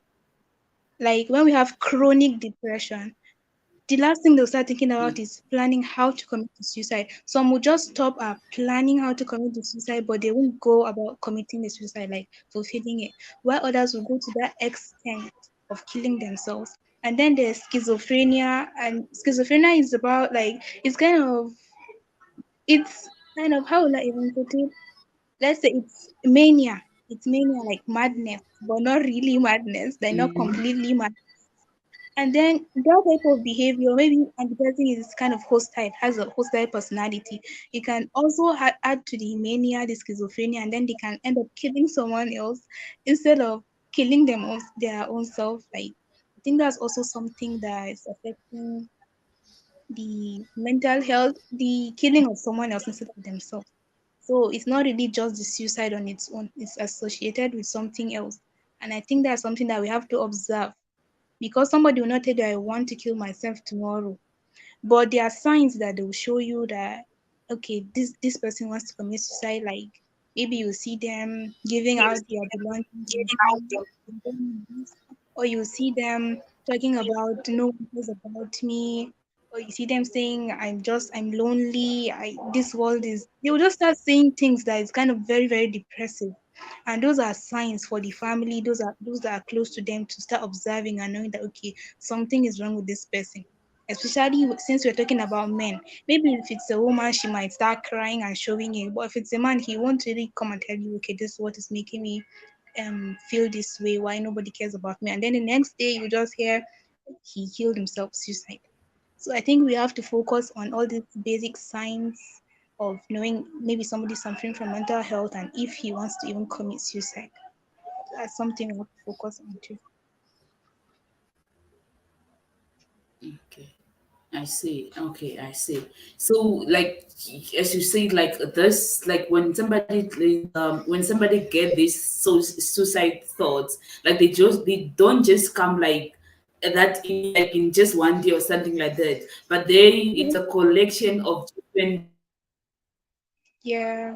I think, different kind of events that leads to that being frustrated, and then maybe having this other problem, and then having maybe this annoying wife at home who is putting pressure on you, or maybe your girlfriend or something of that sort, or maybe your parents that are there pressuring you on getting married, or pressuring you on doing something and that sort. So it's a collection of all of that when they add up and everything, and you cannot just take it anymore. Like you just get you cannot just take it anymore, and then you just started like you just now that's not now the time you start to get these suicide thoughts, trying to kill, trying to find actually a solution to like to stop yourself from feeling this pain, and from just unloading this burden like on yourself and everything like that, from yourself and everything like that. Since they don't have an outlet So from the onset, from the beginning, they don't have like where they can go and talk to somebody, or where they can just release some of these pent up emotions that they're having. So at the end, it just builds up, and then they start thinking of, okay, I just have to end my life. Nobody cares. Nobody will miss me. Nobody will bother. And then before you know, they just kill themselves. So that's how it starts. Not that just once they start committing suicide. It's gradual. But even stress that we take it as something normal. You can just say I'm stressed, and although there's positive stress and then there's negative stress. The negative stress starts from just your normal daily hustle. Okay, the traffic is too much. My job is just so hectic. What all these little things.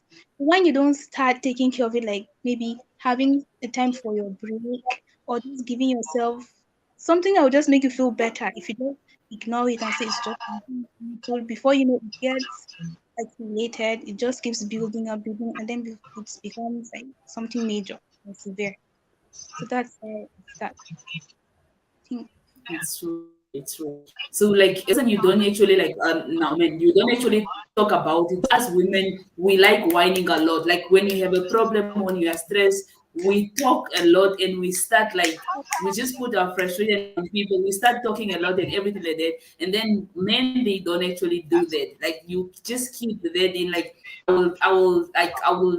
will solve it. Like I will get over it. I will get over it, and then they just like continue accumulating. So I say, It's Simon, you are here. okay. You can continue, Amina. Okay, I think, and he talked about how men are then, like, if they fall down, they tell the boy, no need to cry. So Yes. it starts when they are lead to that gender stereotype that women are supposed to cry, men are not supposed to cry, men are supposed to look for the job and everything. They have to support the family, and then women are just supposed to. They don't really have to do anything for anybody except if they want to. And then the bonding, since when they are growing, maybe they don't care about it then, but when they grow up, that's when everything starts coming in, and then they start thinking of, okay, I don't have a job. And also the country's economy contributes to this, especially in Africa where the economy is always changing, fluctuating. Sometimes it's so low that everybody's just depressed in the country, even if they don't show it. It's That's something that I think also contributes to the mental health problems for both men and women. The economy, and the government has to work on the economy too. It's not just about, okay, we are going to treat mental health, but the economy is so bad, and that's also something that will still keep contributing to mental health for everybody, especially the men, since they are the ones that have to take the burden of the financial activities. So there are many things that contribute to the mental health problem. Okay, I see. I see. Yeah, it's true. So, like in this sense now, I don't know, like if like do you guys also feel like that I think like the boy child is kind of left behind because we have this a lot of organizations that actually support women and all that, but then even though they don't solely support women, but then it's just kind of places like especially now having youth groups and all that and then you going to youth groups and every day like it's kind of like it's normal, it seems normal, very normal and acceptable for girls to actually attend those youth groups or community groups and everything, but then when it comes to the boys it's kind of not I'm a boy, like why should I do some woman things, why should I go there and everything. Like, do you also think like the boy child is kind of left behind in most of the things? Yeah, Like I think like yeah, yeah, to yeah, you some, can continue. because women are mostly seen as the weak ones. The weak ones. It's in this century that women are allowed to engage in many things. You see women in politics, women in school, women like engaging in what men are even supposed to do. You see women doing it. Like before, women are just made to stay at home. You don't have to do anything. You don't have to go to school. Like they are just the weak part of the society, and then the men are supposed to just take part in everything. But now that in the society, everybody's starting to understand that women can also contribute, women can also do things. But still, there's that little part that still thinks women are weak. That's why you see mostly any type of organization that the community will have, it will be about women. Women need this, women need that, women have to do this, but nothing about men. it's just ingrained in us that men can take care of themselves. They can do it on their own. They don't need any kind of support like the way women will. They need the support of men and works what. So I think men should also be included in all these organizations, not just women. It should be both men and women because there are some men that they cannot just do things for themselves. Others are successful, quite all right, but not everyone is as able to be successful in everything.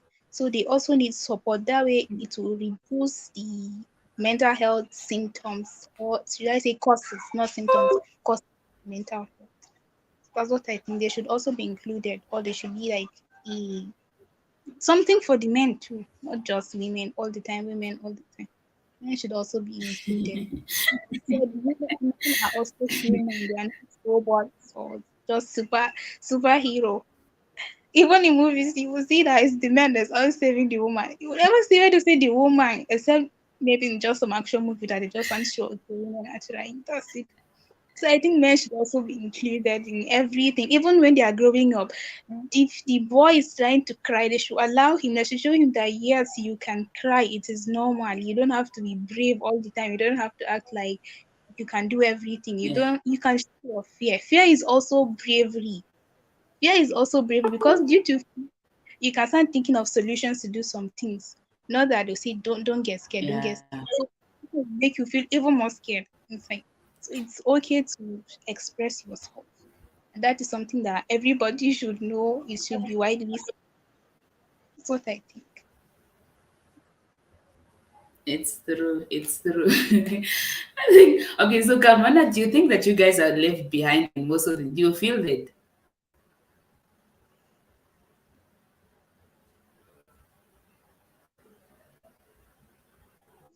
Yes, having network issue. Carmona, are you here? Okay.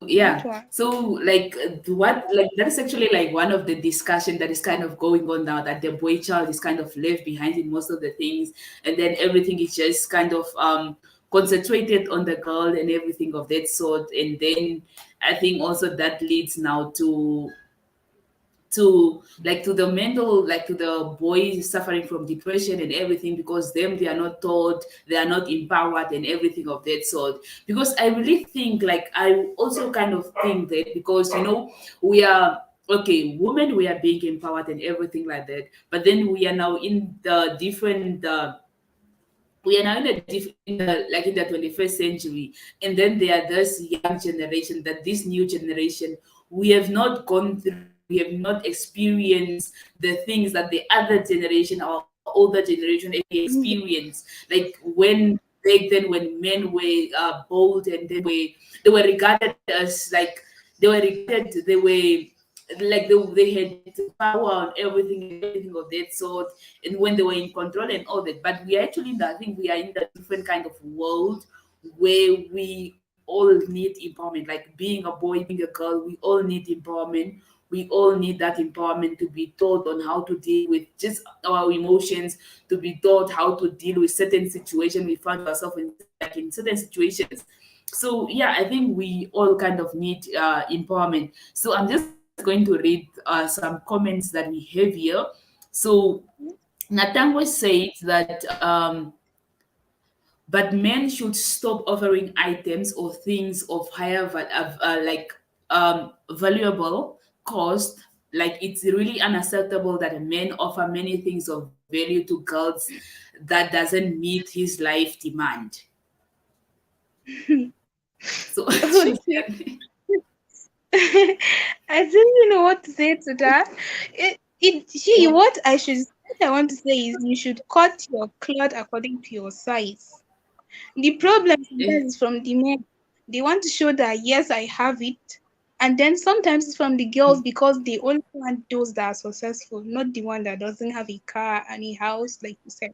So they yeah. put this pressure on the guys to like show off, even if they don't have it. They will sell what they have just to please the girl. And in the end, maybe the girl doesn't even meet their standards at all. And then they just leave her. And then they're left with nothing. So I think that's what he's trying to say here.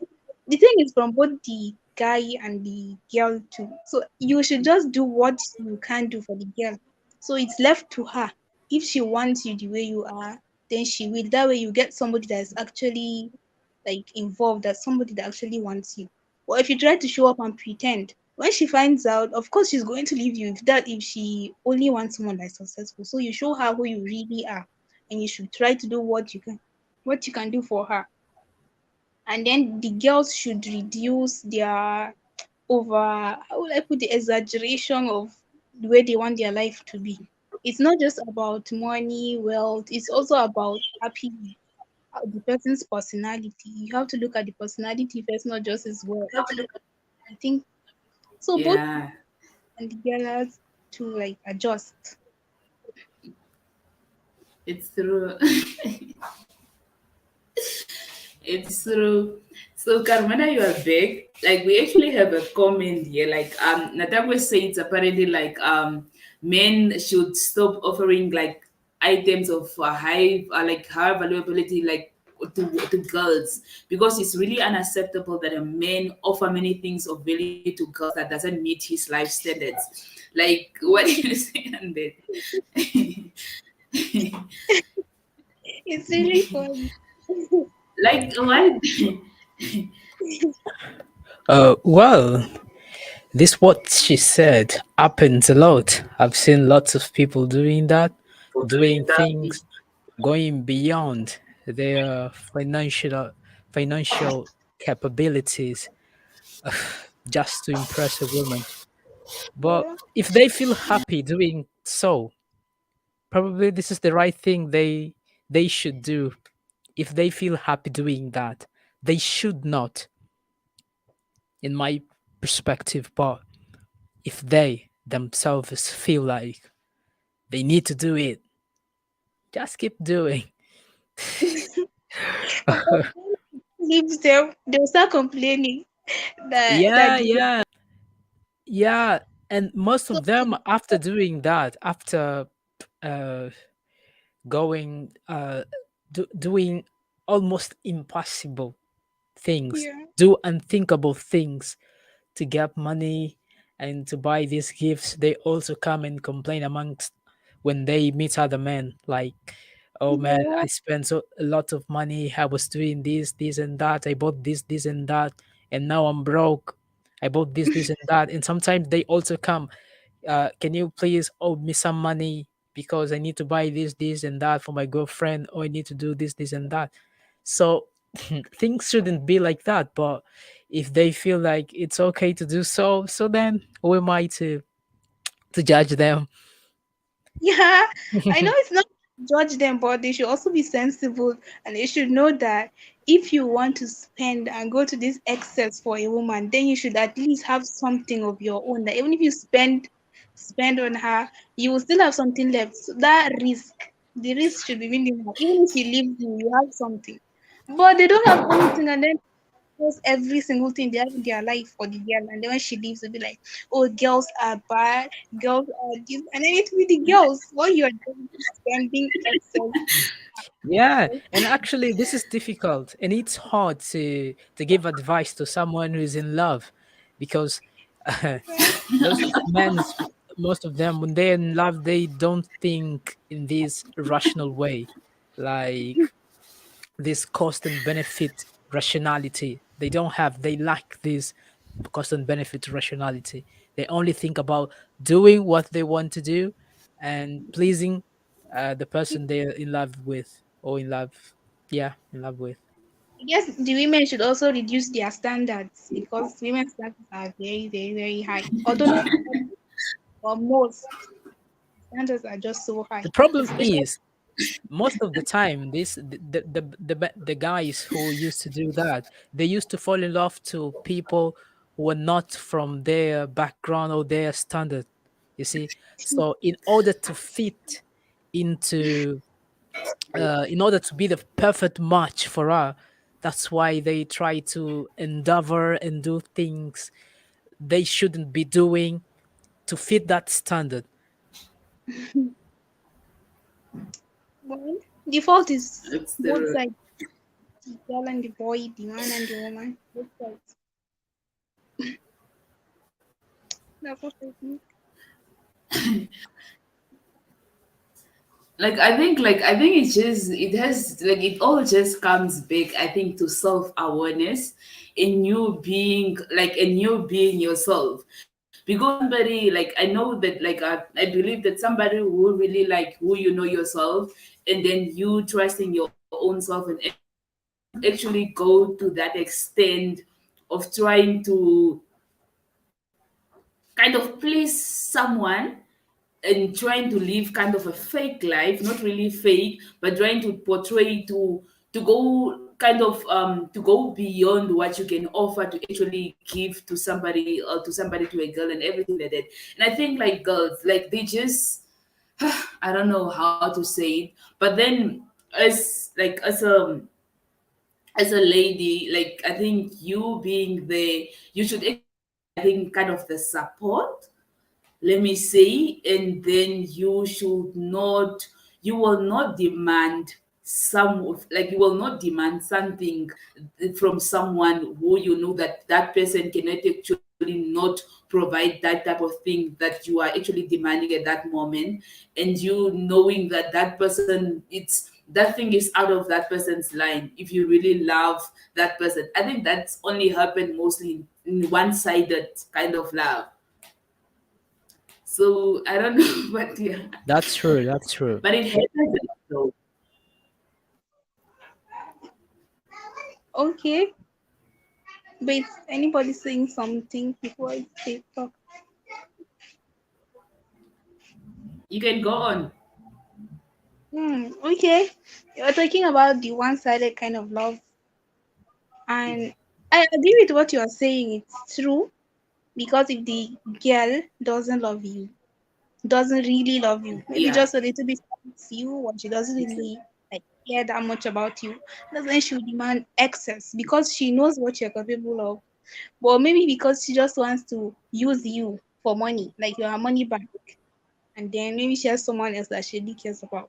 So she will ask you for even what you can't do, and then because you want to please her, you go to that extent beyond your capability just to please her, and she's fooling you because I'm a girl, so I will say the truth, even if I'm not supposed to.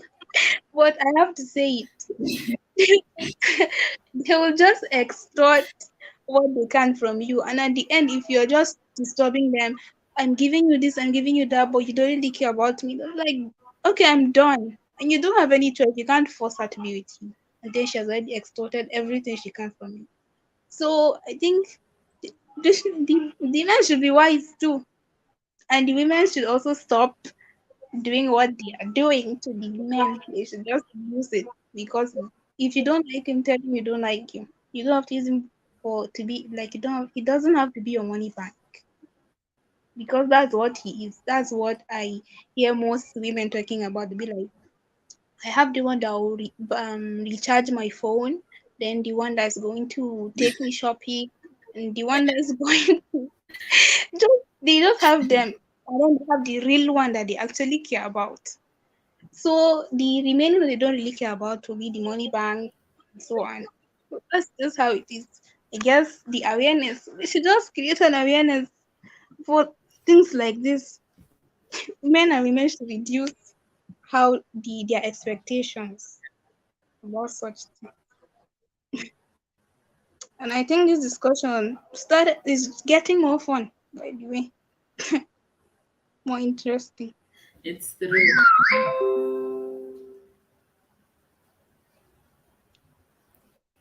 It's true. Yes. So I think that like as now being I think that like as a girl, like a men should actually like kind of look out. I don't know, it's kind of now a tip giving them, or like just like if somebody, like if you come across actually a girl who is demanding, I think, more than you can offer, or trying kind of to distort, like to just trying to milk you of money, to milk material and everything. So somebody you should know that that person does not really care about you, and that mostly happens, as Carmona say, that it happened mostly where you find yourself um involved with someone who is actually not really of your of the same background, or maybe of a same status in Guys, society, and the time you find yourself in that situation. So somebody like, if you just find yourself like somebody like a girl who's trying just to milk you and everything, just know that that person doesn't love you and doesn't give like she is just there for, I think, for material things and for money and what you can actually offer her at that moment. And I think that is very like that is very common now, especially in our community in this century that we are living in, of people not really taking each other serious and all that. So just yeah, just for material kind of thing and all that. So yeah, it's just because of what the world is portraying now. They are portraying lifestyle, luxury lifestyle, and everybody wants that luxury lifestyle. So any means possible, they will use it. And it just happens to be from guys. yeah, And I think the one advice I can give to a guy is that if you want to look for a girl, like someone you really want to care about, maybe spend the rest of your life with, you should not look at her beauty first, because that's one thing that makes guys just get carried away. They just start looking at the girl's beauty. You should look at her personality. Look at how she is for real, not just her beauty. Because if they just see her beauty, then they forget to check, does she meet the type of standards that he wants? I know beauty is something that like, it's good, but it should not be like your number one priority. It should be her personality. That's the thing that you should start looking at first before beauty and anything else you want to start looking at. Except if it's a guy that just is just trying to be in a relationship just for fun and not that he wants to commit himself to her. And that's when it becomes something else. But if you really are genuine and you want commitment, then you should start looking at her personality to match what you want. That's just it. it's true. I think that's very, very much true. So we have gone like with live streaming for about 2 hours and 15 minutes, which is we even went beyond time. So Yeah. so yeah, so I think we are going to end the live streaming soon. So Carmona also left. He has something to do, so he left. So and then if maybe there's somebody maybe who wants to join the YouTube live streaming, you can as well just click the link in the one I dropped here in the comment section to join the broadcast itself. So Hiana Tango is saying mental health problems among men can be seen as men start to be isolated and stay silent, and sometimes they behave aggressively. In the case of a man found to be isolated. Okay. Isolated, like from people. Is that what Uh, he's trying to say?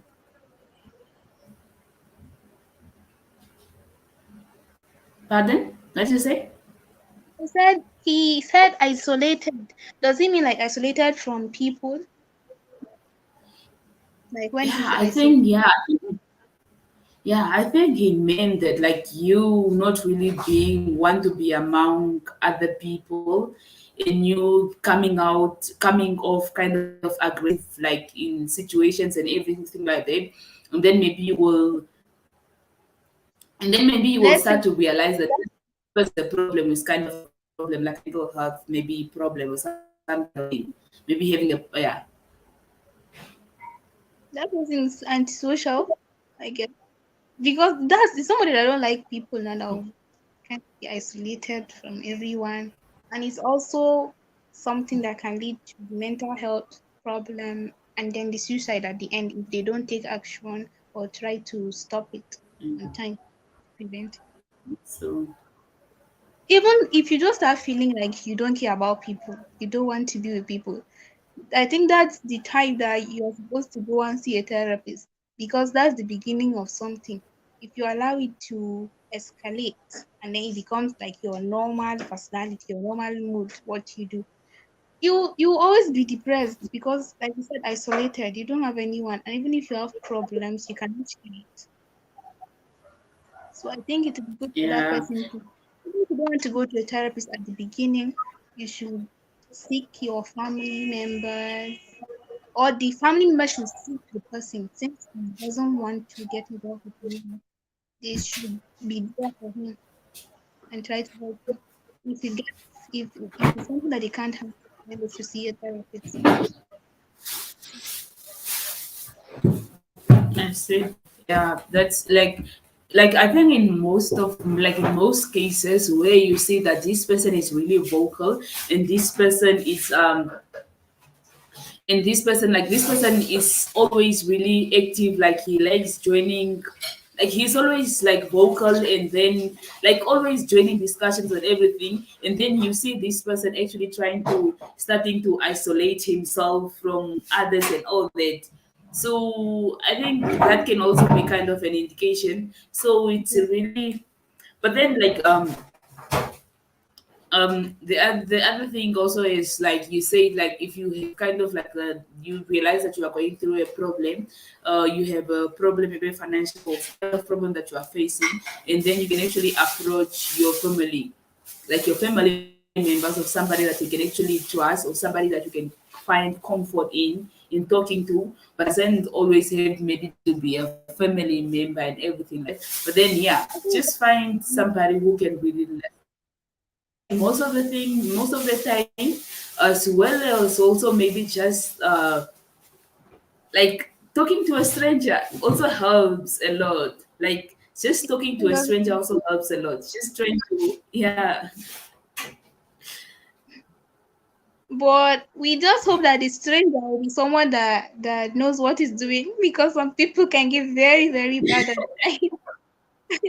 They can give very, very exactly, bad. And then to exactly, get better.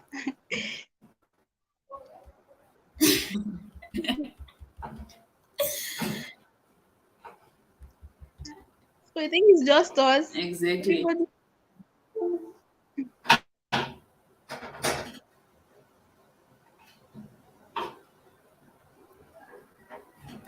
Yeah. So Alubi here, Vatangwe here says also we must develop the culture of reporting domestic violence that happens in our community. Violence is another sign of mental health distortion among men. Let's not wait until a man end his own life. That violence is also a Okay. sign of mental health. Yeah, it's another sign of mental health distortion. Yes, it is also a sign, like in the schizophrenia that I told you about, the mania kind of madness, something, something. So I think that violence is describing the mania part, because there are some mental disorders that has this violence tendency. There are some people that, Yeah. how will I put it? Maybe sleepwalking, walking, and some people that have that personality of being hostile and they end up injuring themselves or people. It happens. So I guess that's the violence it's talking about. And it's, yes, it's an indication. So it means you should take that person very serious and then just take him to a therapist. That's just the solution. Because if you keep him at home and you can't help him, he'll just get worse and then commit suicide. Yeah, but then like now in our black community, when we speak of this, therapist, we speak of counselor, go for counseling and all that. And when we see, like when we hear those things, we tend to like, no, those things are for white people, it's not for us black people. Yeah. We don't, why should I go to a therapist? Why should I go to a therapist? And you are even maybe thinking, no, the therapist is even maybe very much expensive, and then I had to go and tell my problem to this type of person. So, and like I think we have that type of mentality, and that's what most like, yeah, that's what that the mentality that most men actually have. That's why we have to make mental health common, well known. We should create awareness and make it such Yeah, that people feel that if you talk about mental health, they'll feel you, like they'll try to understand you. Not that they say, just forget this, it's not really important. Before you know, the person will kill himself, and you'll be like, oh, so the person was serious when he was talking about his mental health problem. So I think we exactly, should make something that is common. When you say, I'm having this mental health problem, they should not start thinking he's mad. Because you know, everybody, if you say mental health, everybody will say it's madness. Means that person is mad. And it's not really about madness. If it's a mental health problem, it's not really just about madness. It can be because maybe somebody's just sad or the person is feeling depressed. Just minor. It doesn't have to be something severe. So that's what mental health is all about, not just madness, madness, madness. And we should make it such it to be normal for a person to come out of a therapist's office and you see him and then greet him normally. Not that if he comes out, start spreading, this person is mad. He just came out of it. Because of that, you have to go there. Because if you go there, they'll say, yeah, he's getting mad. Something is wrong with his head. And that's the African mentality. So we have to change that and create awareness about mental health Exactly. for Black. And the Exactly. expense should reduce. They make it so expensive that somebody cannot even afford it. Or even if you can't go to the person, they should create online kind of platform for people to communicate one-on-one with the therapist. Maybe the cost will be a little bit less. It will be just ways for interventions. Since media is something that is common, technology is evolving, we should use that to make things more better for people, and the cost might reduce. Yeah. That's it. Yeah. That's very true. Okay, I think we are going to end the live session. Since we are now going about 2 hours, it's going to be a long session. So yeah, I think we can just as well end here because I bet even people are even wondering like they are talking about men and mental health. The only ladies that are in the room. Why? It's, but then yeah,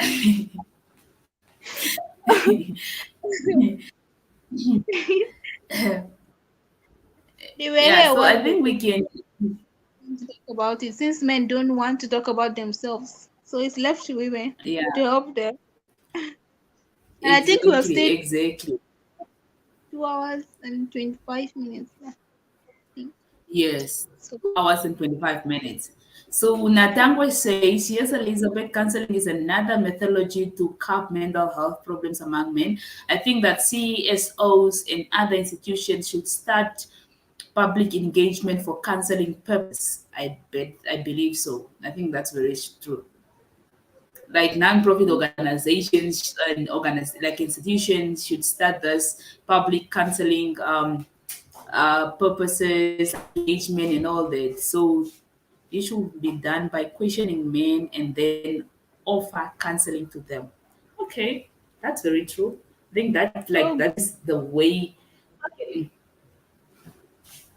even in schools, since we want to curb Yes. that mentality of men not crying, we should start from when they are small. So they should have maybe a counselor in school, because it's not it's not common for schools in Africa to have a counselor or someone to advise them. It's not really common. I think it's something that we should have in schools, because even young children, should I say children, and teens, youths, they have some problems that they want to share. Maybe they don't have anyone. So by meeting the counselor, it will also help. Yes, maybe if they need more intervention, then the counselor can advise them on what to do. It's also something that is good. And the non-profit organizations can also, instead of talking about diseases all the time, they should involve mental health too, because it's also something that is affecting people. Should also be added to their non-government organization campaign. That's what. It's true. Okay, yeah, that's very true. I think we can end the live session here. We have gone beyond time. So thank you so much, Amina, for joining us up until this time, 2 hours, 27 minutes, up until this time, and then sharing your ideas, sharing your solutions and all that of how we can actually tackle this stigma of around mental health and the men of our community and all that. And I think we should just continue, we should continue this like we should try to like we should just continue this discussion like from wherever we are and everything, and just try to incorporate it in whatever like our engagements in the community and all that, and then we can actually tackle this and try to reduce this. So just try to make to make mental health as normal as it has to be. Like mental health is it's a normal thing. It's a normal thing, and everybody can go through that, and everybody has emotions. Everybody's allowed to cry. Everybody's allowed to feel whatever they feel at that moment and everything, and it's totally okay. And it's okay, as Carmona said, it's okay not to be okay.